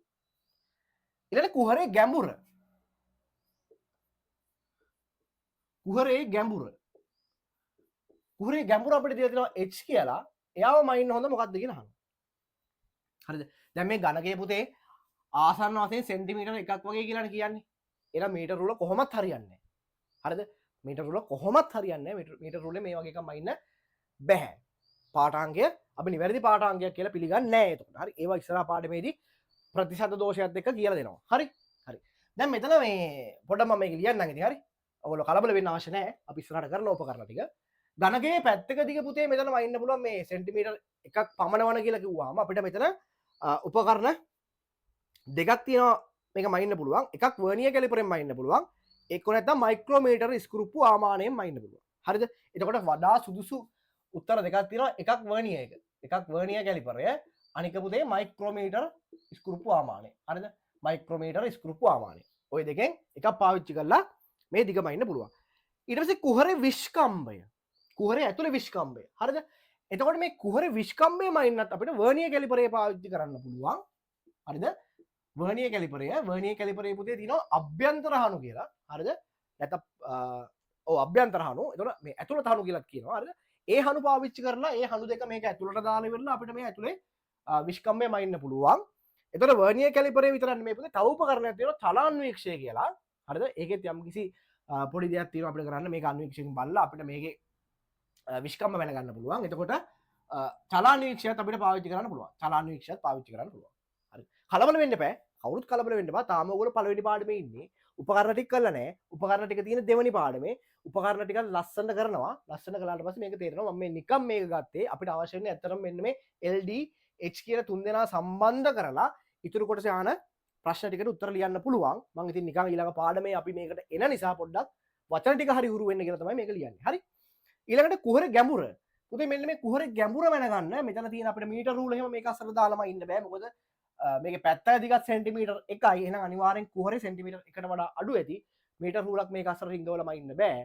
පුතේ ඒකටත් පුළුවන් අපිට පාවිච්චි කරන්න මෙන්න මේ වර්නියර් කැලිපරේ කියන උපකරණය වර්නියර් කැලිපරේ හරි වර්නියර් කැලිපරේ තියෙනවා පුතේ ගැඹුර මනින කූර කියලා එකක් හරිද වර්නියර් කැලිපර්ස් තියෙනවා මම පෙන්නන්නම් ඒ අදාළ තැන් වලදී හරිද ඒකේ තියෙනවා ගැඹුර මනින්න පුළුවන් කූර කියලා එකක් ඒ ගැඹුර මනින කූර මේක ඇතුළට දාලා ඉවරලා අපිට පුළුවන් ඒකෙන් මෙයාගේ ගැඹුර මැනගන්න පැහැදිලිද හරි දැන් තමයි අපේ මේ වර්ගඵලය හා පරිමාවට අදාළ කොටසට අපි යන්නේ හරිද හරි මම මේ කැලම කන්නම් මේ කැලල අපිට උන්නේ හරිද හරි දැන් කියනවා මේගොල්ලෝ මෙන්න මෙහෙම පහත වගුව LD සහ H ඇසුරෙන් සම්පූර්ණ කරන්න වගුවක් දීලා තිනවා ඔයගලන්ට LD H ඇසුරෙන් සම්පූර්ණ කරන්න හරිද දැන් මේක කියන්නේ මෙහෙම පරිමාව සෙවිය යුතු කොටස සහ පරිමාව සඳහා ප්‍රකාශනයක් හරි ඒගොල්ලෝ මෙන්න මෙහෙම අහනවා වගුවේ පළවෙනි එකේ අහනවා මෙන්න මෙහෙම එකක් අහනවා කුහරය තැනීමට පෙර ඝනකයේ පරිමාව නැත්නම් කුහරේ තැනීමට පෙර පරිමාව කියලා ලියන්නකො මම කුහරේ තැනීමට පෙර පරිමාවට ලියන්න ඕන සූත්‍රයක් මේක තමයි අහන පළවෙනි එක කුහරේ තැනීමට පෙර පරිමාව කුහරේ තනන්න කලින් පරිමාව කියන්නේ කුහරේ හදලා නැත්තම් පුතේ මේ ඝනකයේ පරිමාවනේ ඝනකයේ පැත්තක දිගේ L නම් අපිට මෙයාගේ කෙලින්ම ලියන්න පුළුවන් මොකද්ද L ඝනය පැත්තක දිගේ ඝනය ඉතින් බලන්න අර චූටි කාලේ මම කියවනේ මේවා sorry අර මුල් හරිය මම උගන්නනකොට කිව්වනේ මේවා ඉතා චූටි දේවල් කියලා හැබැයි ඉගෙන ගන්න කියලා කිව්වනේ පේනව නේද මේ චූටි දේවල් වුණාට එක්සෑම් එකට මේ චූටි දේවල් අහලා තියෙනවා එහෙනම් ඒවත් ඉගෙනගෙන යන්න වෙනවා හරි පොඩි තැන ඉඳලා ලස්සනට ඉගෙන ගන්න දෙවැනි එක ඝනකය තුල තනාගත් කුහරයේ පරිමාව අහනවා හරිද කුහරයේ පරිමාව අහනවා පුතේ කුහරයේ පරිමාව අහනවා හරි කුහරයේ පරිමාව හදුම් බලන්න දැන් ඒගොල්ලෝ කියන්නේ මේ ඕගොල්ලෝ මේ ගන්න උත්තර තියෙන්න ඕනේ මොනවද දන්නවද LDH මෙන්න මේ තුන් දෙනා ඇසුරෙන් තමයි මේවා ලියන්න ඕනේ වෙන වෙන සංකේත පාවිච්චි කරන්න බෑ හරි වෙන සංකේත පාවිච්චි කරන්න බෑ මේ සංකේත තුන විතරයි පාවිච්චි කරන්න පුළුවන් දැන් කුහරේ පරිමාව දැන් අපි දන්නවා කුහරේ පරිමාව කුහරය කියන්නේ මොකද්ද සිලින්ඩරයක් එතකොට සිලින්ඩරේ පරිමාව ගත්ත හැටි මතකද ඔයගලන්ට සිලින්ඩරේ පරිමාව මතකද මෙන්න මේ ආධාරගෙන දැන් අපි ගත්තා ඒකාකාර හරස්කඩක් තියෙන ඝන වස්තුනේ මතකද මම පොඩ්ඩක් ලියන්න හරි පොඩ්ඩක් ඉඳලා පෙන්නන්නම් ආයි මතක් වෙන්න මේක කියනකො සිලින්ඩරේ මේවනේ සිලින්ඩරේ තියෙන්නේ එතකොට මේක අපි ගත්තොත් මේක හරස්කඩ A කියලා මෙයාගේ උස H කියලා ගත්තොත් අපි දන්නවා මෙයාගේ වර්ගඵලය මෙයාගේ සම්පූර්ණ මේ පරිමාව වර්ගඵලය නෙමෙයි පරිමාව මේක පරිමාව ලියන්න පුළුවන් පුතේ මොකද v සමානයි ah කියලා ලියන්න පුළුවන්. ඇයි? මෙයා ඒකාකාර හරස් කරලා තියෙන ඝන වස්තුවන්නේ. ඒතර ආධාරකයේ වර්ගඵලය වැඩි කිරීම උස. හරිද? ඒතර මේක අපි ආධාරකයේ වර්ගඵලය අපි දන්නවා මේක වෘත්තයක් නිසා a කියන්නේ phi r වර්ග කියලා ලියුවා හැකි. ඒතකොට අපි දන්නවා මේක phi r වර්ග h කියලා ලියන්න පුළුවන් කියලාත් අපි දන්නවා. හරිද? හරි. දැන් මෙතන r දීලා තියෙනවද නැහනේ? මෙතන අරයක් දීලා නැහැ. මෙතන d දීලා තියෙන්නේ. එහෙනම් මොකද කරන්න ඕනේ මෙතන? හරිද? අරය වෙනුවට ආදේශ කරන්න වෙන්නේ කවුද? d වලින් ආදේශ කරන්න ඕනේ. එහෙනම් අරය කියන්නේ d බෙදීම දෙකයි. නේ. එහෙනම් phi ලිව්වා r වර්ග r කියන්නේ r වෙනුවට අපිට ලියන්න වෙන්නේ d බෙදීම දෙක. මේ r වෙනුවට ලියන්න වෙන්නේ d බෙදීම දෙකයි. d කියන්නේ විස්කම්භය. විස්කම්භය දෙකෙන් බෙදුවම මොන අරය? දැන් අරය හරි. මෙන්න අරය හරි. අරය වර්ග කරන්න ඕනේ. h වෙන්න ඕනේ. එහෙනම් මේක නෙන්න ඕනේ. එහෙනම් මේක නෙන්න ඕනේ. එතකොට මේක සුළු කරන්න බලන්න. මේක සුළු කළාම මට ලියන්න පුළුවන්. මම මෙතන ලියන්නම් කෙලින්ම. හරිද? phi එනවා d වර්ග වෙනවා පුතේ. d වර්ග වෙනවා. h ඉන්නවා. යට ඉන්නවා. දෙකේ වර්ගයක් කියන්නේ 4ක් ඉන්නවා. 5d වර්ග h බෙදීම 4. 5d වර්ග h බෙදීම 4. හරි නේද? පැහැදිලි නේද? හරි. ඊළඟට මොකක්ද අහන්නේ? ඊළඟට තව එකක් අහනවා. කුහරයේ තැනූ පසු ගණකයේ පරිමාව. මම ඒක ලියන්න මෙහෙම. කුහරය සහිත. කුහරය නැත. කුහරයේ තැනූ පසු පරිමාව. කුහරයේ තැනූ පසු පරිමාව. ඉතින් කුහරයේ තැනුවට පස්සේ පරිමාව මේ හිස් කුහරය මේ කොටස හැරුවට පස්සේ එන පරිමාව හොයන්න මේ ඝනකයේ පරිමාවේ සිලින්ඩරයේ පරිමාව අඩු කරා නම් හරිනේ. ඉතින් එහෙනම් මේකට උත්තරේ මොකද්ද? අනේ මෙන්න මෙයාගේ මෙන්න මෙයා අඩු කරලා ලියන්න තියෙන්නේ. හරි බලන්න කොච්චර ලේසිද කියලා විභාගේ ප්‍රශ්නේ වුණාට. එහෙනම් L ඝනය කියන්නේ ඝනකයේ පරිමාව. එකෙන් අඩු කරන්න ඕනේ සිලින්ඩරයේ පරිමාව. සිලින්ඩරයේ පරිමාව කියන්නේ 5d වර්ග h බෙදීම 4යි. එහෙනම් මෙන්න පුතේ අවසාන උත්තරේ. පේනවද? ඔන්න ව්‍යුහගත එක ආපු කොටසක් වර්ගඵලය හා පරිමාව පාඩුවේ. ඉතින් බලන්න කොච්චර ලේසිද? ලකුණු ගන්න කොච්චර ලේසිද? හරි මහා අමාරු නෑනේ. මේවා හරියට ඔලුවට දාගෙන ඉන්න. සූත්‍ර ටික ලස්සනට පැටලෙන්නේ නැතුව ලස්සනට ඔලුවේ තියෙන්න ඕනේ. හරි එහෙම තියෙනවනම් මේවා හදන එක වැඩක් නෙමෙයි ළමයි. හරි මාර ලේසි හරි. හරි. ඊළඟට. එතන පුතේ ව්‍යුහගත කොටස ඉවරයි. ව්‍යුහගත කොටස ඉවරයි. හරි. ඊළඟට මම එනවා රචනා. හරිද? 2015 B කොටස රචනා 6 වෙනි ගැටලුව. හරි 6 වෙනි ගැටලුව. එතකොට බලන්න 2015 මේ වර්ගඵලය හා පරිමාවෙන් සෑහෙන ප්‍රමාණයක් ඇවිල්ලා තියෙනවා ඈ. පේනව නේද? හරි වර්ගඵලය හා පරිමාවෙන් සෑහෙන ප්‍රමාණයක් ඇවිල්ලා තියෙනවා. හරි. දැන් බලමු මොකද්ද මේ කියන්නේ කියලා. හරිද? ඒකේ A කියන කොටස. A කියන කොටසේ පුතේ මෙහෙම කියනවා. අරය මීටර් 3ක් වන සංවෘත ගෝලාකාර ටැංකියක සහ අරය 3 මීටර්ද උස 4 මීටර්ද වන සංවෘත ත්‍රිජු වෘත්තාකාර සිලින්ඩරාකාර ටැංකියක පරිමාවන් එකිනෙකට සමාන බව පෙන්වන්න. ලේසි කතාවක් නේ. හරි මෙහෙම දිනවා ගෝලාකාර ටැංකියක්. මෙයාගේ පුතේ අරය දීලා දිනවා මීටර් 3යි කියලා.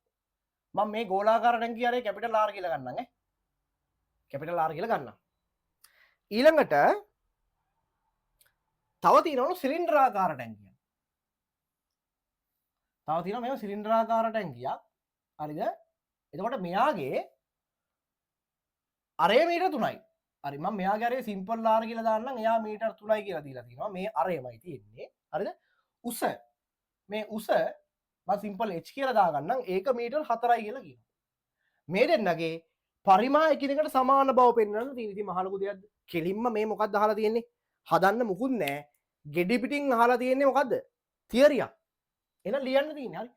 අපි ලියමු ගෝලාකාර ටැංකියේ පරිමාව. අපි ලියමු ගෝලාකාර ටැංකියේ පරිමාව. ගෝලාකාර ටැංකියේ පරිමාව. දැන් ගෝලාකාර දැන් අපි දන්නවා ගෝලයක පරිමාව හොයන්නේ කොහොමද? අන්න සූත්‍රය මතක තියෙනවද දැන්? ගෝලයක පරිමාව හොයන සූත්‍රය මතක තියෙනවද? මොකද්ද සූත්‍රය? 3න් 4යි 5r ගණය. 3න් 4යි 5r ගණය. හරිද? මේකට ආදේශ කරන්න. මේකට ආදේශ කරන්න. හරිද? හරි. යමු පුතේ. 3න් 4යි හරි දැන් මේ දෙන්න පෙන්නන්න මේ දෙන්න මක් කරන්න කියලා කියන්නේ. මේ දෙන්නම සමානයි කියලා පෙන්නන්න කියන්නේ. හරි මේ දෙන්නම සමානයි කියලා පෙන්වන්න තියෙන්නේ. අපි ඒකට මේ 5 කියන එක නා ආදේශ කරන්න අවශ්‍ය නැහැ. අපෙන් අගයක් අහන්නේ නැහැ. දැන් ඔන්න අපෙන් ඇහුවොත් එහෙම ගෝලාකාර ටැංකියේ පරිමාව ගණනය කරන්න. පරිමාව ගණනය කරන්න කියලා කිව්වොත් 5ට අගයක් දාගෙන 7න් 22 දාගෙන සුළු කරලා සංඛ්‍යාත්මක උත්තරයක් ගන්න වෙනවා. හැබැයි මේකේ අපිට එහෙම සංඛ්‍යාත්මක උත්තරයක් ගන්න කියලා කියනවාද? නැහැනේ. මේක කියන්නේ වෘත්තාකාර සිලින්ඩරාකාර ටැංකියේ පරිමාවයි ගෝලාකාර ටැංකියේ පරිමාවයි සමානයි කියලා පෙන්නන්න. එහෙනම් අපි ප්‍රකාශන විදිහට ගමු. මෙයාට එන උත්තරේව මෙයාටත් ආවොත් අවුලක් නැහැනේ. සමානයි කියලා පෙන්නන්න තියෙන්නේ. අපි එන 5 කියන එක සුළු කරන්න යන්න ඕනේ නැහැ නිකන් බොරුවට. 5 විදිහටම තියමු. සුළු කරන්න යන්න එපා. R ගේ ගණය. හරිද? එතකොට මෙතන R කියලා ගත්තේ මේ දැන් සිම්පල් තිබ්බ කියලා කලබල වෙන්න එපා. මේ අපි සාමාන්‍යයෙන් දාන පොදු සූත්‍රනේ මේ R ගණේ සිම්පල් R ගණේ. එතකොට මේ හොයන්නේ ගෝලෙනේ. එහෙනම් ගෝලයේ අරය. හරි. දැම්මත් කමන්නේ මම සිම්පල් R වදා ගන්න. මොකද දෙන්නගේම අරය සමානයි. දෙන්නගේම අරය සමානයි. කේස් එකක් නැහැ. හරි. හරි. එතකොට R කියන්නේ 3යි. එහෙනම් 3 ගණය. හරි 3 ගුණ කිරීම 3 ගුණ කිරීම 3. හරිද? හරි මේක සුළු කරන්න එතකොට. මේක සුළු කරන්න. 3ට 1 3ක් කැපුවේ හැකි. හරිද? එතකොට 3 වර 3 9යි 9 වරක් 4 36යි 5 කියලා එනවා. අපි ඕනනම් දාමු මේකේ මීටර තියෙනද ඝන මීටර. ඝන මීටර 36යි 5 කියලා එනවා. මේ ගෝලාකාර ටැංකියේ පරිමාව. සංඛ්‍යාත්මක උත්තරයක් අහලා නැහැ නේ. ඒ හින්දාම 5 ඔහොම කියනවා. කලබල වෙන්න එපා. ඊළඟට අපි හොයනවා සිලින්ඩරාකාර ටැංකියේ පරිමාව. සිලින්ඩරාකාර ටැංකියේ පරිමාව. සිලින්ඩරාකාර ටැංකියේ පරිමාව. දැන් සිලින්ඩරාකාර ටැංකියේ නෑ සිලින්ඩර් එක පරිමාව ඔයාලා අපි ඉස්සෙල්ලා කතා කරන්නේ මොකද 5r වර්ග h. එහෙනම් 5 එහෙම තියාගමු. r වර්ග r කියන්නේ 3යි 3 වර්ගය කියන්නේ 9යි. h කියන්නේ පුතේ 4යි. එතන බලන්න සුළු ගන්න. 9 වරක් 4 36යි 36යි 5. ඝන මීටර. ඉතින් බලන්න. ඔන්න අපි පෙන්නලා ඉවරයි. ගෝලාකාර ටැංකියේ පරිමාවත් එන්නේ 36යි 5 ඝන මීටර කියලා.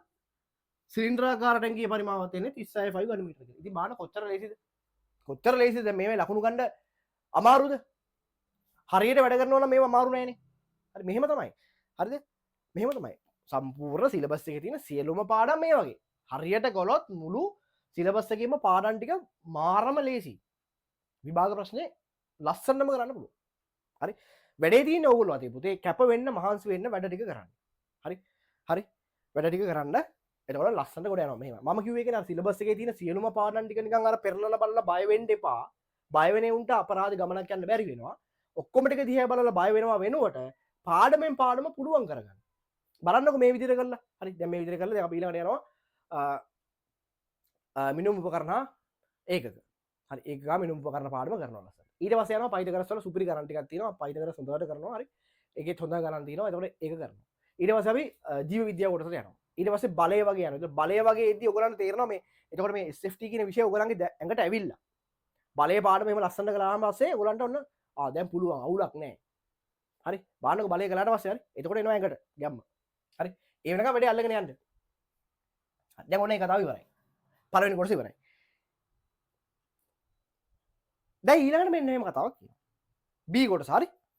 ගෝලාකාර ටැංකියේ සහ ඍජු වෘත්තාකාර සිලින්ඩරාකාර ටැංකියේ අපේක්ෂිත නිෂ්පාදන වියදම වර්ග මීටරයක් සඳහා පිළිවෙලින් රුපියල් 20000ක් සහ රුපියල් 15000ක් වේ. හරි. මම මේකම ලියා ගන්න දැන් ගෝලාකාර ටැංකියේ වර්ග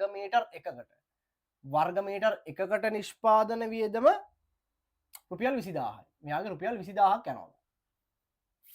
හරිද? මෙයාගේ වර්ග මීටර එකකට නිෂ්පාදන වියදම රුපියල් 15000. 15000ක් යනවා. මම රූපෙම දාගත්ත කතාව.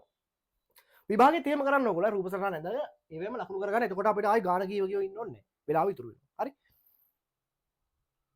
එක් ටැංකියේ නිෂ්පාදන වියදම ගණනය කර සිලින්ඩරාකාර ටැංකිය තැනීම වඩා ලාභදායී බව පෙන්වනවා. මේ සිලින්ඩරාකාර ටැංකිය තනන්න යන වියදම හෙව්වහම අපිට හොයාගන්න පුළුවන් කවුද වඩා ලාභදායී. ඒ කියන්නේ මෙයාට වැඩි මුදලක් වැය වෙනවා ඇති. මෙයාට අඩු මුදලක් වැය වෙනවා ඇති. හරි. දැන් ඕක කරන්න නම් මොකද්ද කරන්න ඕනේ? ඕක කරන්න නම් ඕක හොයන්න නම් අපි මොකද්ද කරන්න ඕනේ? දැන් කියන්නේ මෙයාගේ වර්ග මීටරයකට 20000ක් යනවා කියලානේ. එහෙනම් අපි මෙයාගේ මුළු පෘෂ්ඨ වර්ගඵලය හොයලා බලනවා මෙයාගේ සම්පූර්ණ මේ ටැංකිය නිර්මාණය කරන්න යන තහඩු වල වර්ගඵලය වර්ග මීටර කීයද?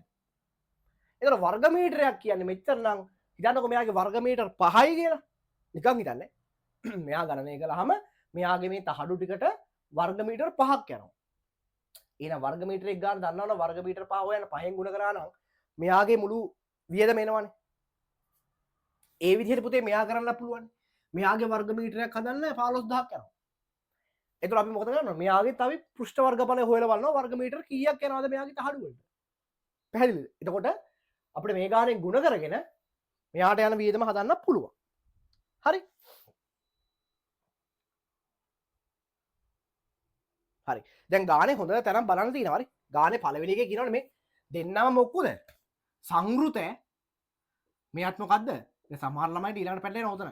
සංවෘත ගෝලාකාර ටැංකියක්. මෙයත් සංවෘත සිලින්ඩරාකාර ටැංකියක්. මොකද්ද සංවෘත කියන්නේ? සම්පූර්ණයෙන් වැහිලා තියෙන්නේ. හරි. මෙයාගේ පියනම මොකක් හරි ඇති ටැංකිය අරින්න වහන්න හැබැයි එකක් වහලා තියෙන්නේ. ඒතකොට මේක සම්පූර්ණ ඔයා උපකල්පනය කරන්න ඕනේ මේක සම්පූර්ණ ගෝලයක් විදියට. මෙතන සංවෘත සිලින්ඩරාකාර ටැංකියක් කිව්වනේ සමහරවිට එන ප්‍රශ්නේ මේකේ පියන තියෙනවද නැද්ද දන්නේ. එහෙම කියලා නෑනේ. හැබැයි මේකේ ඒක වෙන විදිහකට ගානේ කියලා දෙනවා. මොකද්ද? සංවෘත ටැංකියක්. සංවෘත කියන්නේ පියනක් ඇති පියන වහලා තියෙන. එහෙනම් මේක සම්පූර්ණ සිලින්ඩරයක් විදියට සලකලා අපි වැඩේ කරන්න ඕනේ. තේරුණාද? පැහැදිලිද? හරි. දැන් එහෙනම් අපි කරමු. අපි එහෙනම් බලමු මේ ගෝලාකාර ටැංකිය හදන්න යන වියදම. හරි. ගෝලාකාර ටැංකිය හදන්න යන වියදම. හරි. අපි මුලින්ම මොකද කරන්නේ? මම පියවර වශයෙන් ගත්තොත් එහෙම ගෝලාකාර ටැංකියේ මුළු පෘෂ්ඨ වර්ගඵලය හොයාගන්න බෑනේ. හරි. දැන් ගෝලයක පෘෂ්ඨ වර්ගඵලය හොයන සූත්‍රය මතක තියෙන්න ඕනේ. මම කියන්නේ යන්නේ ඒක.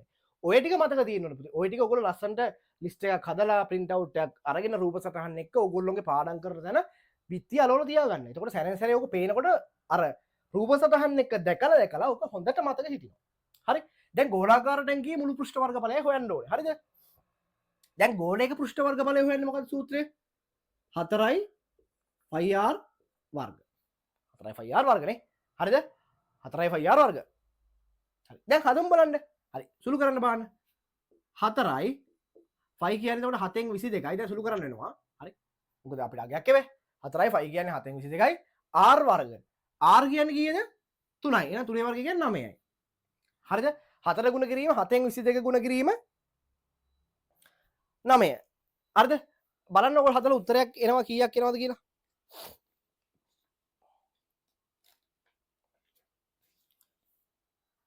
හරි. කීයක් එනවද පුතේ?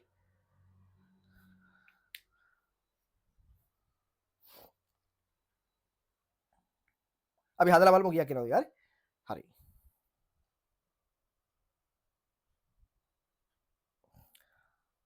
හතර ගුණ කරන්න මෙතන 22 ගුණ කළා 9න් එක බෙදන්න 7න් උදේ 113.14යි 2 කියලා එනවා. අපි 113.14 කියලා ගමු.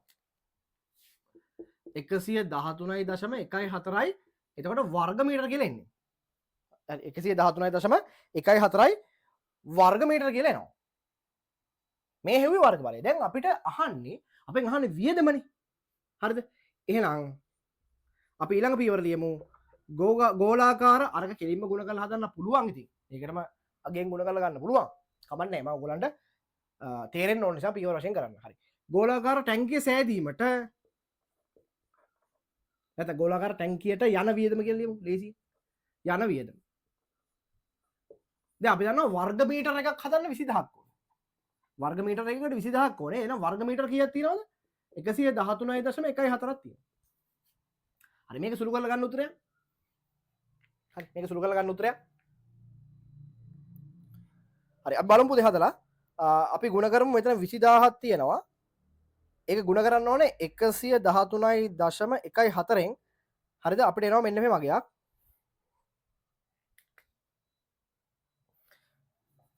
රුපියල් 22,62,800 කියලා එනවා.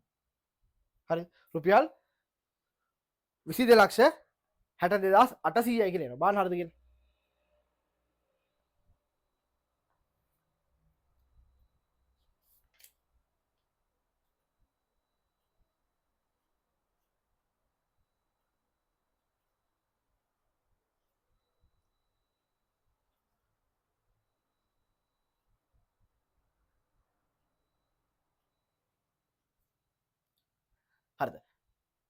හදලා බලන්න. හරි. දැන් මේක එකපාර දාලා මේක දැන් සමහර අය ඉන්නවා මෙහෙම. දැන් අපි මේක කොටස් දෙකකට හදලා මේක දශම ස්ථාන දෙකකට අරගෙන හරිද? දැන් විභාගේ හදන්න ඕන ක්‍රමයක් තියෙනවා. විභාගේ මෙහෙම හදන්න පුළුවන්. දැන් මෙහෙම හදනකොට දැන් අපිට ආවේ 113.14 ගානක් ආවේ. එතකොට දශම ස්ථාන දෙකකට ගන්නකොට දැන් 1.42 නිසා අපිට දශම ස්ථාන දෙකකට වැටෙගුවොත් ගන්න වෙන්නේ 1.4 කියලා. ඔයගොල්ලෝ දශම ස්ථාන දෙකකට උත්තර ගන්න හරිද? වටයල ගන්න. තේරුණාද මම මේ කියන කතාව? වටයල දශම ස්ථාන දෙකකට ගන්න. වටේනවා කියන්නේ මොකද්ද? ඒකත් පොඩ්ඩක් කියලා දෙන්න. දැන් ආවේ උත්තරේ 113.14 ඔහොම ගානක් න්යාවේ. දශම ස්ථාන දෙකකට ගන්න ඕනේ. එතකොට අපි තුන්වන දශම ස්ථානයේ දිහා බලලානේ වට යන්නේ. තුන්වන දශම ස්ථානයේ තියෙන්නේ මොනවද? 0 1 2 3 4 නම් මෙයාව නැතුව කෙලින්ම ලියන්න පුළුවන්. ඒ කියන්නේ ආපස්සට වට එනවා.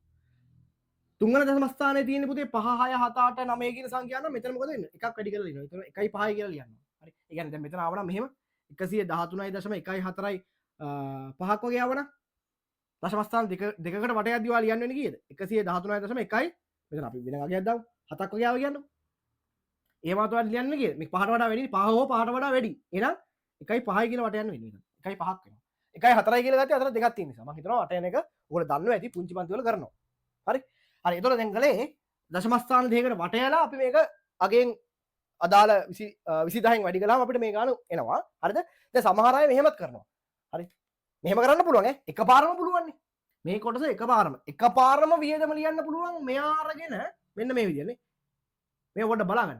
එකපාරම වියදම ලියනවා. ඒ කියන්නේ කවුරු හරි දරුවෙක් මෙන්න මේ මුළු පෘෂ්ඨ වර්ගඵලය හොයලා මේක හොයන්න නැතුව එකපාරම හදන්න පුළුවන් නේ. මම ඕගොල්ලන්ට තේරෙන්න ඕන හින්දා මේ කැලරි දෙකකට හදලා කළේ. නැත්තම් එකපාරම ලියන්න පුළුවන්. පොඩ්ඩක් අපි ඉස්සරහට ප්‍රැක්ටිස් වුණා මේව හදන්න පුළුවන්. හරි. එකපාරම ලියන්න පුළුවන්. 4යි 5 කියන්නේ 7න් 22යි. හරිද? 9යි. මේකම ගුණ කරනවා කෙලින්ම 20000න්. මෙහෙම හදන්න පුළුවන් නේ. මෙහෙම හැදුවට පස්සේ පුතේ එනවා උත්තරේ වෙනසක් එනවා ඈ. ඔහොම හැදුවාම එනවා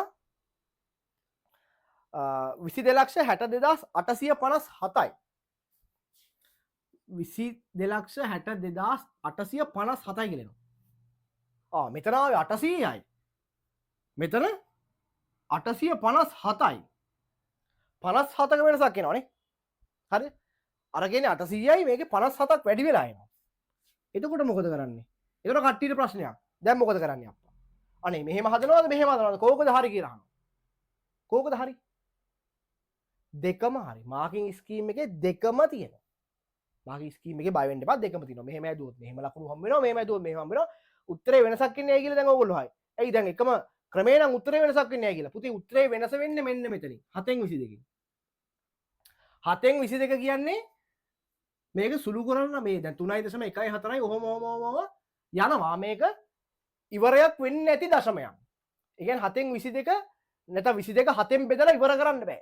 අපරිමිත දශමයක් එන්නේ. හරිද? එතකොට මේකේ දශම ස්ථාන අනන්තය දක්වා යනවා. අන්න ඒක නිසා දැන් අපි මෙතන 7න් 22 ගත්තා මේක සුළු කරද්දි 3.14 දාලා වගේ ගත්තොත් ඒත් එන්නේ මොකද්ද? අර උත්තරේ වෙනවා. හරිද? මෙන්න මේ 5 හින්දා තමයි මේ උත්තර දෙක වෙනසක් ඉන්නේ. ඇයි? මෙතන අපි 7න් 22 දාලා මේක නිකන් සුළු කරලා ගන්නවා. හරිද? මේක ඔයගොල්ලෝ කියන්නේ මේක අපි වටේලා ගන්නවා. මෙතනදි වටේලා ගන්නවා. හරිද? ඒ කියන්නේ මේක මෙතෙන්ට වටේලා දශම ස්ථාන දෙකට වටේලා ගන්නවා. මෙහෙම හදද්දි එහෙම වටේලා එන්නේ නැහැ. මෙහෙම හදද්දි වටේලා එන්නේ නැහැ. මොකද මේ 7න් 22 සම්පූර්ණ අගයත් එක්ක එකපාර සුළු වෙලා එන නිසා තමයි මෙතන මේ 57ක් වැඩි වෙලා එන්නේ. හරි? ඒව ලොකුවට හිතන්න යන්න ඕනේ නැහැ. හරි? ඒවා කියන මල් හිතන්න එපා. මෙන්න මේක ගන්නකො මෙහෙම ආවොත් දශම ස්ථාන දෙකකට හදලා මේක උඩ කරන්න. එහෙම නැත්නම් එකපාරම හදලා ගන්න. කොහොම කළත් උත්තර දෙකම මාකින් ස්කීම් එකේ තියෙනවා. ඒකින්ද අවුලක් වෙන්නේ නැහැ. හරි? වැඩේ තේරෙනවනේ එච්චරයි. ඔන්න ඒ කතාව හරි. දැන් අපිට ආව මෙන්න මේකේ 22,62,800 කියලා නෝ උත්තරේ. ඒ එන්නේ ගෝලාකාර ටැංකිය හදන්න. හරි. දැන් අපි හදමු සිලින්ඩරාකාර ටැංකියකට. ඒකෙත් මම වෙනම හදන්නම්. දැන් මේක වෙනම හදපු නිසා ඒකෙත් වෙනම හදන්න. හරි. එතකොට මම හොයනවා සිලින්ඩරාකාර ටැංකියේ සිලින්ඩරාකාර ටැංකියේ මුළු පෘෂ්ඨ වර්ගඵලය. හරි. එතකොට සිලින්ඩරාකාර ටැංකියේ මුළු පෘෂ්ඨ වර්ගඵලය හොයන්නේ කොහමද? කොහමද වෙන්න ඕනේ? අන්න. මොකක්ද වෙන්න ඕනේ? මෙයාගේ මේ වෘත්තාකාර මුහුණක් දෙකක් තියෙනවා. එහෙනම් 5R වර්ගයේ වගේ දෙකක් ඉන්නවා නේද මේකට එකතු වෙන්න ඕනේ කවුද මෙන්න මේ වක්‍ර පෘෂ්ඨය කියන්නේ 25RH 25RH 25RH හරි නේද හරි මේකෙන් තමයි අපිට සුළු කරලා උත්තරේ ගන්න වෙන්නේ එතකොට අපි බලමු පොදු සාධක ගමු එළියට 2 ගත්ත හැකි 5 කියන්නේ 7න් 22ක් ගත්ත හැකි එළියට හරිද ආරුත් එක්කෙනෙක් ගත්ත හැකි R කියන්නේ 3යි ආරුත් එක්කෙනෙක් ගත්තා එතකොට වරහන් ඇතුලේ ආයෙ එනවා කවුද R ලා එක්කෙනෙක් ඉන්නවා මෙතන H කෙනෙක් ඉන්නවා H කියන්නේ 4යි මේව ලියුවම තේරුණාද තේරෙන්නේ නැහැ වගේද තේරෙන්නේ නැත්නම් මං ආයෙ වෙනම ලියන්න නිකන් සමහර අය නිකන් එකපාරට හිතා ගන්න බැරි වෙන්නේ නේ හරි සංකේතාත්මකව අරන් ඉන්න පොදු සාධක ගන්නවා බලන්න පොදු අය මේ දෙන්නම දෙකක් ගන්න පුළුවන් 5ක් ගන්න පුළුවන් R රුත් එක්කෙනෙක් ගන්න පුළුවන් එහෙම ගත්තොත් පුතේ R ධන H නේ ඉතුරු වෙන්නේ අන්න ඕක තමයි මම ඉස්සෙල්ලා ලිව්වේ හරි දැන් මේකට ආදේශ කරන්න 2 5 කියන්නේ 7න් 22යි R කියන්නේ 3යි මේක ඇතුලේ R ධන H එතකොට 3 ධන 4යි හරිද හරි හරි මේක සුළු කරලා අපි උත්තරයක් ගමු මෙතන හරි දැන් මේක බලන්න මේ දෙවරක් 22 44යි මේ හරි පේනවද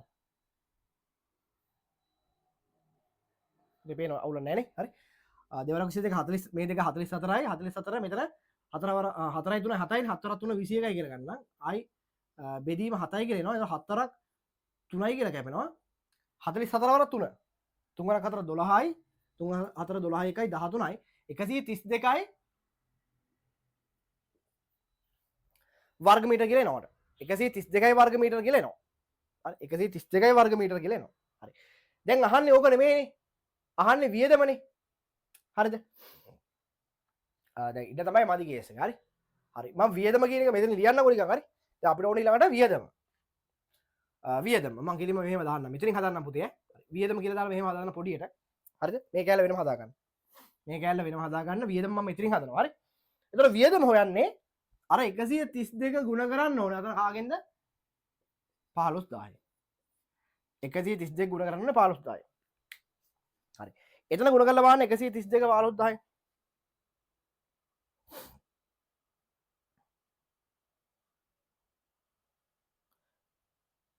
අපිට එනවා කිය 19 ලක්ෂ 80000ක් කියනවා රුපියල් 19 ලක්ෂ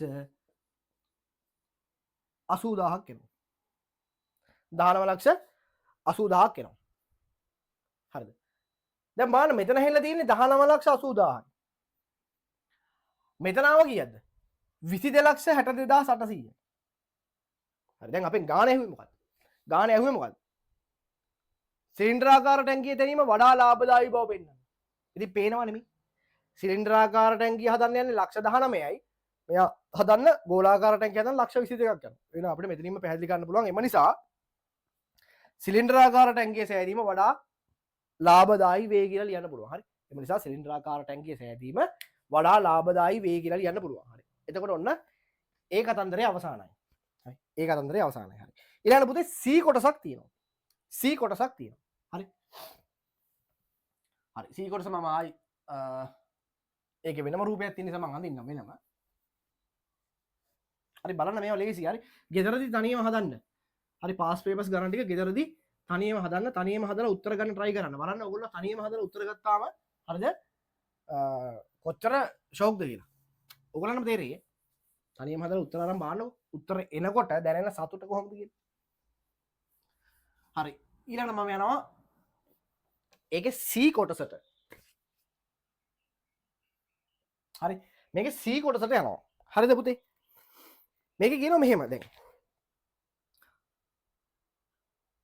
හරි රූපයේ දක්වා ඇති පරිදි අරය 3 මීටර සහ උස 4 මීටර වන ශ්‍රිජු වෘත්තාකාර සිලින්ඩරාකාර ටැංකි තුනක් දැන් අර ඉස්සෙල්ලා ටැංකියේ මිනුම්මයි ඒ වගේ ටැංකි තුනක් හරිද සමතල භූමියක තබා ඇත්තේ ටැංකියල වෘත්තාකාර පතුලේ කේන්ද්‍ර පැත්තක දිග මීටර් 7ක් වන සමපාද ත්‍රිකෝණාකාර පෙදෙසේ ශීර්ෂ මත පිහිටන ලෙසය හරිද දැන් මම මුලින්ම මේ හරියෙන් ටැංකියක් අදින්නම්කෝ දැන් ඔය කියන ටැංකිය මෙහෙම ටැංකියක් නේද අපි අඳපු ටැංකිය ඉස්සෙල්ලා හරිද මෙයාගේ අරය මීටර් 3යි පේනවද ඒ හරිය පේනවා උස මෙන්න මේ උස මීටර් 4යි මේ වගේ ටැංකි 3ක් පුතේ සමතල භූමියක තියලා තිනවා මෙන්න මෙහෙම මේ වගේ තියෙනවා සමපාද ත්‍රිකෝණයක් හරිද එයාගේ පැත්තක දිග 7 මීටර කියලා කියනවා මේ සම්පූර්ණ පැත්තක දිග 7 මීටර පැත්තක දිග 7 මීටර වෙන සමපාද ත්‍රිකෝණයක හරිද මේ ශීර්ෂවල මේ ටැංකියේ වෘත්තාකාර මොහොතේ කේන්ද්‍රයේ පීඩන විදිහට මෙහෙම ටැංකි තුන තියලා තියෙනවා එක ටැංකියක් මෙහෙම තියෙනවා අනිත් ටැංකියත් මම මෙහෙම අදින්න මෙහෙම ඇති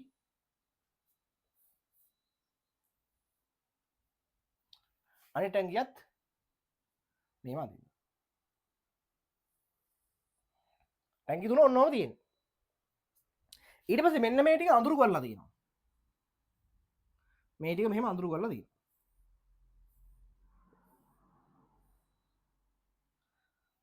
හරිද හරිනේ හරි දැන් අහනවා මෙම ත්‍රිකෝණයේ වර්ගඵලය ගණනය කරන්න මෙම ත්‍රිකෝණයේ වර්ගඵලය අයියෝ පොඩි කතාවක් නේ පළවෙනි එක මේ ත්‍රිකෝණයේ වර්ගඵලය අහන්නේ හරිද ඒ ත්‍රිකෝණය වෙනම ගන්න මේ ත්‍රිකෝණය වෙනම ගත්තොත් මෙහෙමනේ තියෙන්නේ ත්‍රිකෝණය විතරක් ගන්න ත්‍රිකෝණය ගත්තොත් අපි දන්නවා පැත්තක දිග මීටර 7 ගාන තියෙනවා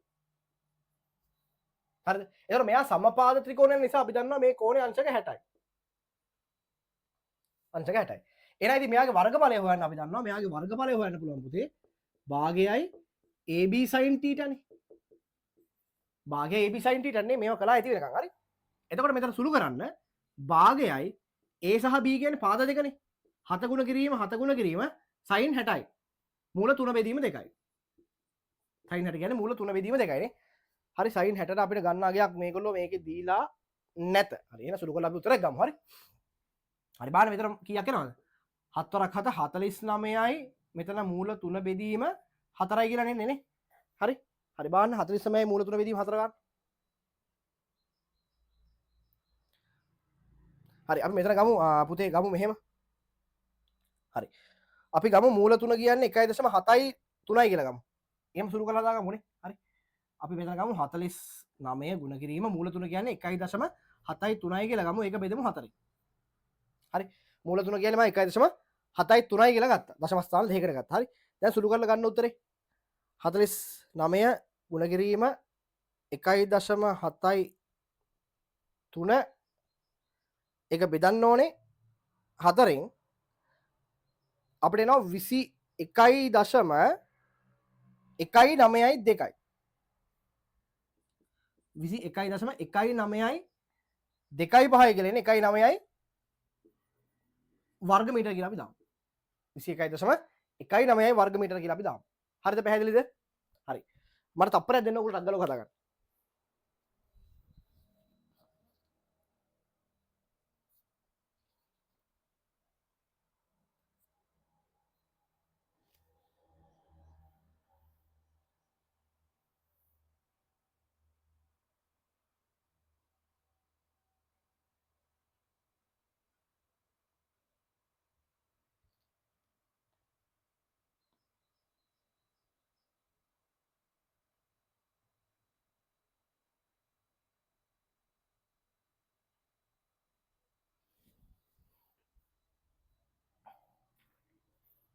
හරිද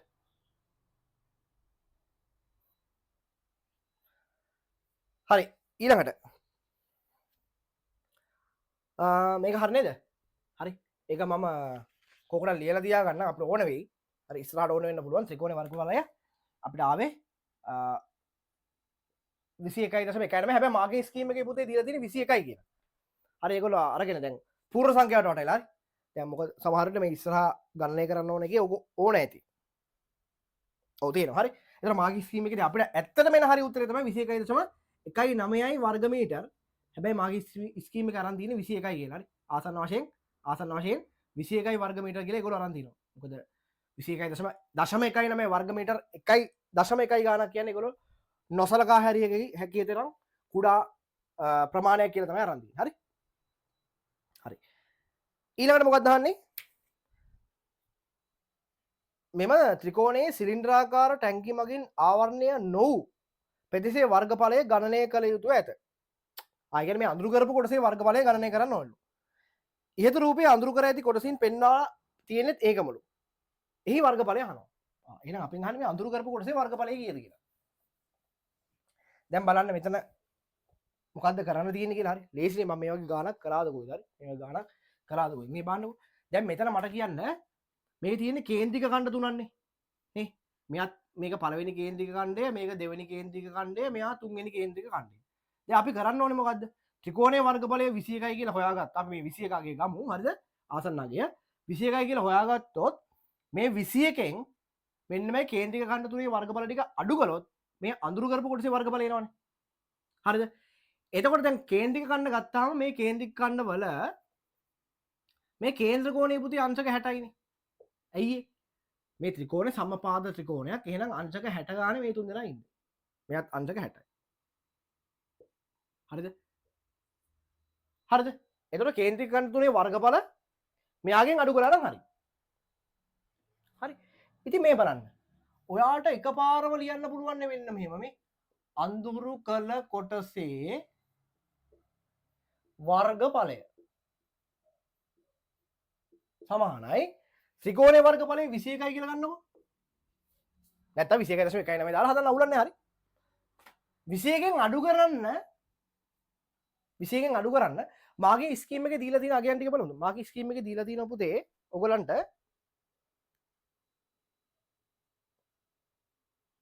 මාගේ ස්කීම් එකේ දීලා තියෙන රේන්ජ් එක. මාගේ ස්කීම් එකේ දීලා තියෙන්නේ 21 ඉඳලා 21.5 වෙනකන් උත්තරේට ලකුණු දෙන්න කියලා. ඒ කියන්නේ දැන් ගොඩාක් වෙලාවට මේක යන්නේ අපිට 5 අරගෙන දශමත් එක්ක යන මූල දැන් මෙතන මූල තුනක් ගාවනේ. ඒතර සමහර 1.3 1.7යි 3 දාලා හදනවා. සමහර 1.7යි 3යි දෙකම දාලා හදනවා. හරි. එතකොට ඒ උත්තර වල පොඩි පොඩි වෙනස්කම් වෙනවා. ඒක නිසා මාකින් ස්කීම් එකේ උත්තරේ එන්න පුළුවන් රේන්ජ් එකක් දෙනවා. ඒ රේන්ජ් එක ඇතුලේ වාගේ උත්තරේ තියෙනවා නම් ලකුණු දෙනවා. දැන් මේක දීලා තිනවා මේකට ගන්න කියලා 21 හෝ 21.5 ඒ අතර මැද්දේ තියෙන අගයන්. එතකොට අපේ මේ 21.19 කියන්නේ හරි. අර දෙන්න අතර ඉන්නවා. හරි. එතකොට අපේ උත්තරේ ලකුණු ලැබෙනවා. උගලන් ලැබෙනවා ලකුණු. හරි. දැන් අපිට ගාන හදද්දී ඕන 21 දාලා හදන්න පුළුවන්. 21.19 දාලා හදන්න පුළුවන්. කිසි ප්‍රශ්නයක් නැහැ. ඕනනම් අපි 21.19 අපිට ආපු උත්තරේ හරි උත්තරේම දාලා හදමු. හරි. හරි උත්තරේම දාලා හදමු. අපිට ආවේ ත්‍රිකෝණයේ වර්ගඵලය 21.19යි කියලා. හරිද? එතකොට මේකෙන් අඩු කරන්න ඕනේ මෙන්න මේ කේන්ද්‍රික ඛණ්ඩ තුනේ වර්ගඵල එකතුව. දැන් මේ බලන්න කේන්ද්‍රික ඛණ්ඩ තුන මෙහෙම හිතන්න. මේ 60ේම තුනක් ගත්තොත් 180 හැදෙනව නේද ළමයි? මේ කේන්ද්‍රික ඛණ්ඩ තුන ගැලෙව්වොත් මෙන්න මෙහෙම එනව නේද? මෙයත් 60යි, මෙයත් 60යි, මෙයත් 60යි. කේන්ද්‍රික ඛණ්ඩ තුන වෙන වෙනම ගලවලා අපි එකට සෙට් කළොත් අපිට එනවා මොකද්ද? මෙයාගේ අරේ කීයක් આવද? 3යිනේ. අරේ මීටර 3යි. අරේ මීටර 3යි. හරිද? එතකොට මේ තියෙන අරේ මීටර 3යි. හරිද? එතකොට අරේ මීටර 3ක් වන අර්ධ වෘත්තයක් නේද මේ තියෙන්නේ. එහෙනම් අරේ මීටර 3ක් වන අර්ධ වෘත්තයක වර්ගඵලය අඩු කරා නම් හරි. එහෙනම් අර්ධ වෘත්තය නිසා භාගයයි 5r වර්ග දැම්මම හරිනේ. භාගයයි 5r වර්ග දැම්මම හරිනේ. හරි සුළු කරන්න දැන්. 21.19 ඍණ භාගයයි 5 කියන්නේ 7න් 22යි r කියන්නේ 3යි එහෙනම් 3 වර්ගය 9යි. හරිද? මේක සුළු කරලා උත්තරේ ගන්න තියෙන්නේ. දෙවරක් කපන්නකො 11යි කියලා. හරි. ඊට පස්සේ පුතේ සුළු කරගන්න 21.19න් අඩු කරන්න අර පැත්ත සුළු කරලා ගමු උත්තරයක් අපි. හරි. 11 සරන් 9 එතන 99 වෙතන්න 7න් දශම ස්ථාන දෙකකට අපි දාමු. හරි. 14.14 2 කියලා එනවා. 14.14 කියලා මම ගන්නවා. 14.14 කියලා මම ගන්නවා. 1.4 කියලා එනවා. මේක අඩු කරන්න ආයි. හරිද? එතකොට අපිට අඩු කරන්න තියෙන්නේ 21.19න් අඩු කරන්න ඕනේ 14.14ක්. පුතේ එනවා 7.05 වර්ග මීටර කියලා. හරිද? 7.05 වර්ග මීටර කියලා එනවා. හරිද උත්තරේ? හරි. 7.05 වර්ග මීටර කියලා එනවා. ඒතකොට අඳුරු කරපු කොටසේ වර්ගඵලය තමයි ඔය 7.05 කියලා තියෙන. ඒතකොට මාකින් ස්කීම් එකේ දීලා තියෙන ඕගොල්ලන්ට මෙන්න මෙහෙම රේන්ජ් එකක්. 6.8 8.6 ඉඳලා 7.1 වෙනකන් තියෙන උත්තරවලට ලකුණු දෙන්න කියලා තියෙනවා. හරිනේ. 7.1කට වඩා අපේ උත්තරය අඩුයි. හරි. 7.05 තියෙන අපේ උත්තරේ ලකුණු ලැබෙනවා. හරි. මේ පරාසයක් දෙන්නේ උත්තර වෙනස් වෙනවා. හරි. ළමයි ආදේශ කරන විදිහට දැන් 7න් 22 දාන්න පුළුවන්. කවුරු හරි 3.14යි තව දශම කීපයක් හරි දාලා හදන්න පුළුවන්. සමහර අය එකට මේක සුළු කරාම වෙන උත්තරයක් එනවා. ඔයගොල්ලෝ හදලා බලන්න. හරි. ඒක නිසා එන්න පුළුවන් උත්තර පරාසයක් දෙනවා. මේ පරාසය ඇතුලේ වාගේ උත්තරේ තියෙනවා නම් ලකුණු හම්බ වෙනවා. පැහැදිලි නේද? හරි. එතකොට මේ විදිහට තමයි ලකුණු ලැබිලා තියෙන්නේ. එතකොට රචනා ගානත් ඉවරයි. හරි. රචනා ගානත් ඉවරයි. එතකොට පුතේ 2015 පේපර් එකේ ආපු වර්ගඵලය හා පරිමාවට අදාළව 2015 පේපර් එකේ ආපු MCQ 3ක් කළා. ව්‍යුහගත රචනා කොටසක් කළා, රචනා ගානක් කළා. පැහැදිලිද? හරි මේ විදිහට තමයි 2015 පේපර් එකේ වර්ගඵලය හා පරිමාව ඇවිල්ලා තියෙන්නේ. ඉතින් බලන්න වැඩ කරපු සෙට් එක බලන්න මහ ලොකුවට අමාරු නෑ. මේක ලේසියෙම ගොඩ දා ගන්න පුළුවන්. හරි. එහෙනම් අදට ඇති. හරි. අදට ඇති ළමයි ගෙදරදී තනියෙන් හදන්න. මේ ගාන ඔයගොල්ලෝ ගෙදරදී තනියෙන් හදලා බලන්න නිවැරදි උත්තර ගන්න පුළුවන්ද කියලා. හරි. ස්ටෙප් එකෙන් ස්ටෙප් එක ගොඩ දාමු වැඩේ. හරි. එහෙනම් අපි ලබන දවසේ ආයි හම්බ වෙමු. ලබන දවසේ මම ඔයගොල්ලන්ට 2016 හරිද මේ පාඩමට අදාළ ආපු විභාග ප්‍රශ්නේ සම්පූර්ණයෙන් MCQ ටිකයි ස්ට්‍රක්චර් ආපු ඒවයි රචනා ටිකයි આવොත් ඒ ටික සම්පූර්ණයෙන් සාකච්ඡා කරනවා. මේක හදලා ප්‍රැක්ටිස් කරලා එන්න පුතේ. එහෙනම් අදට ක්ලාස් එක මෙතන නවත්තන්නම්. හරි. මොකටද ආයිබෝවන්.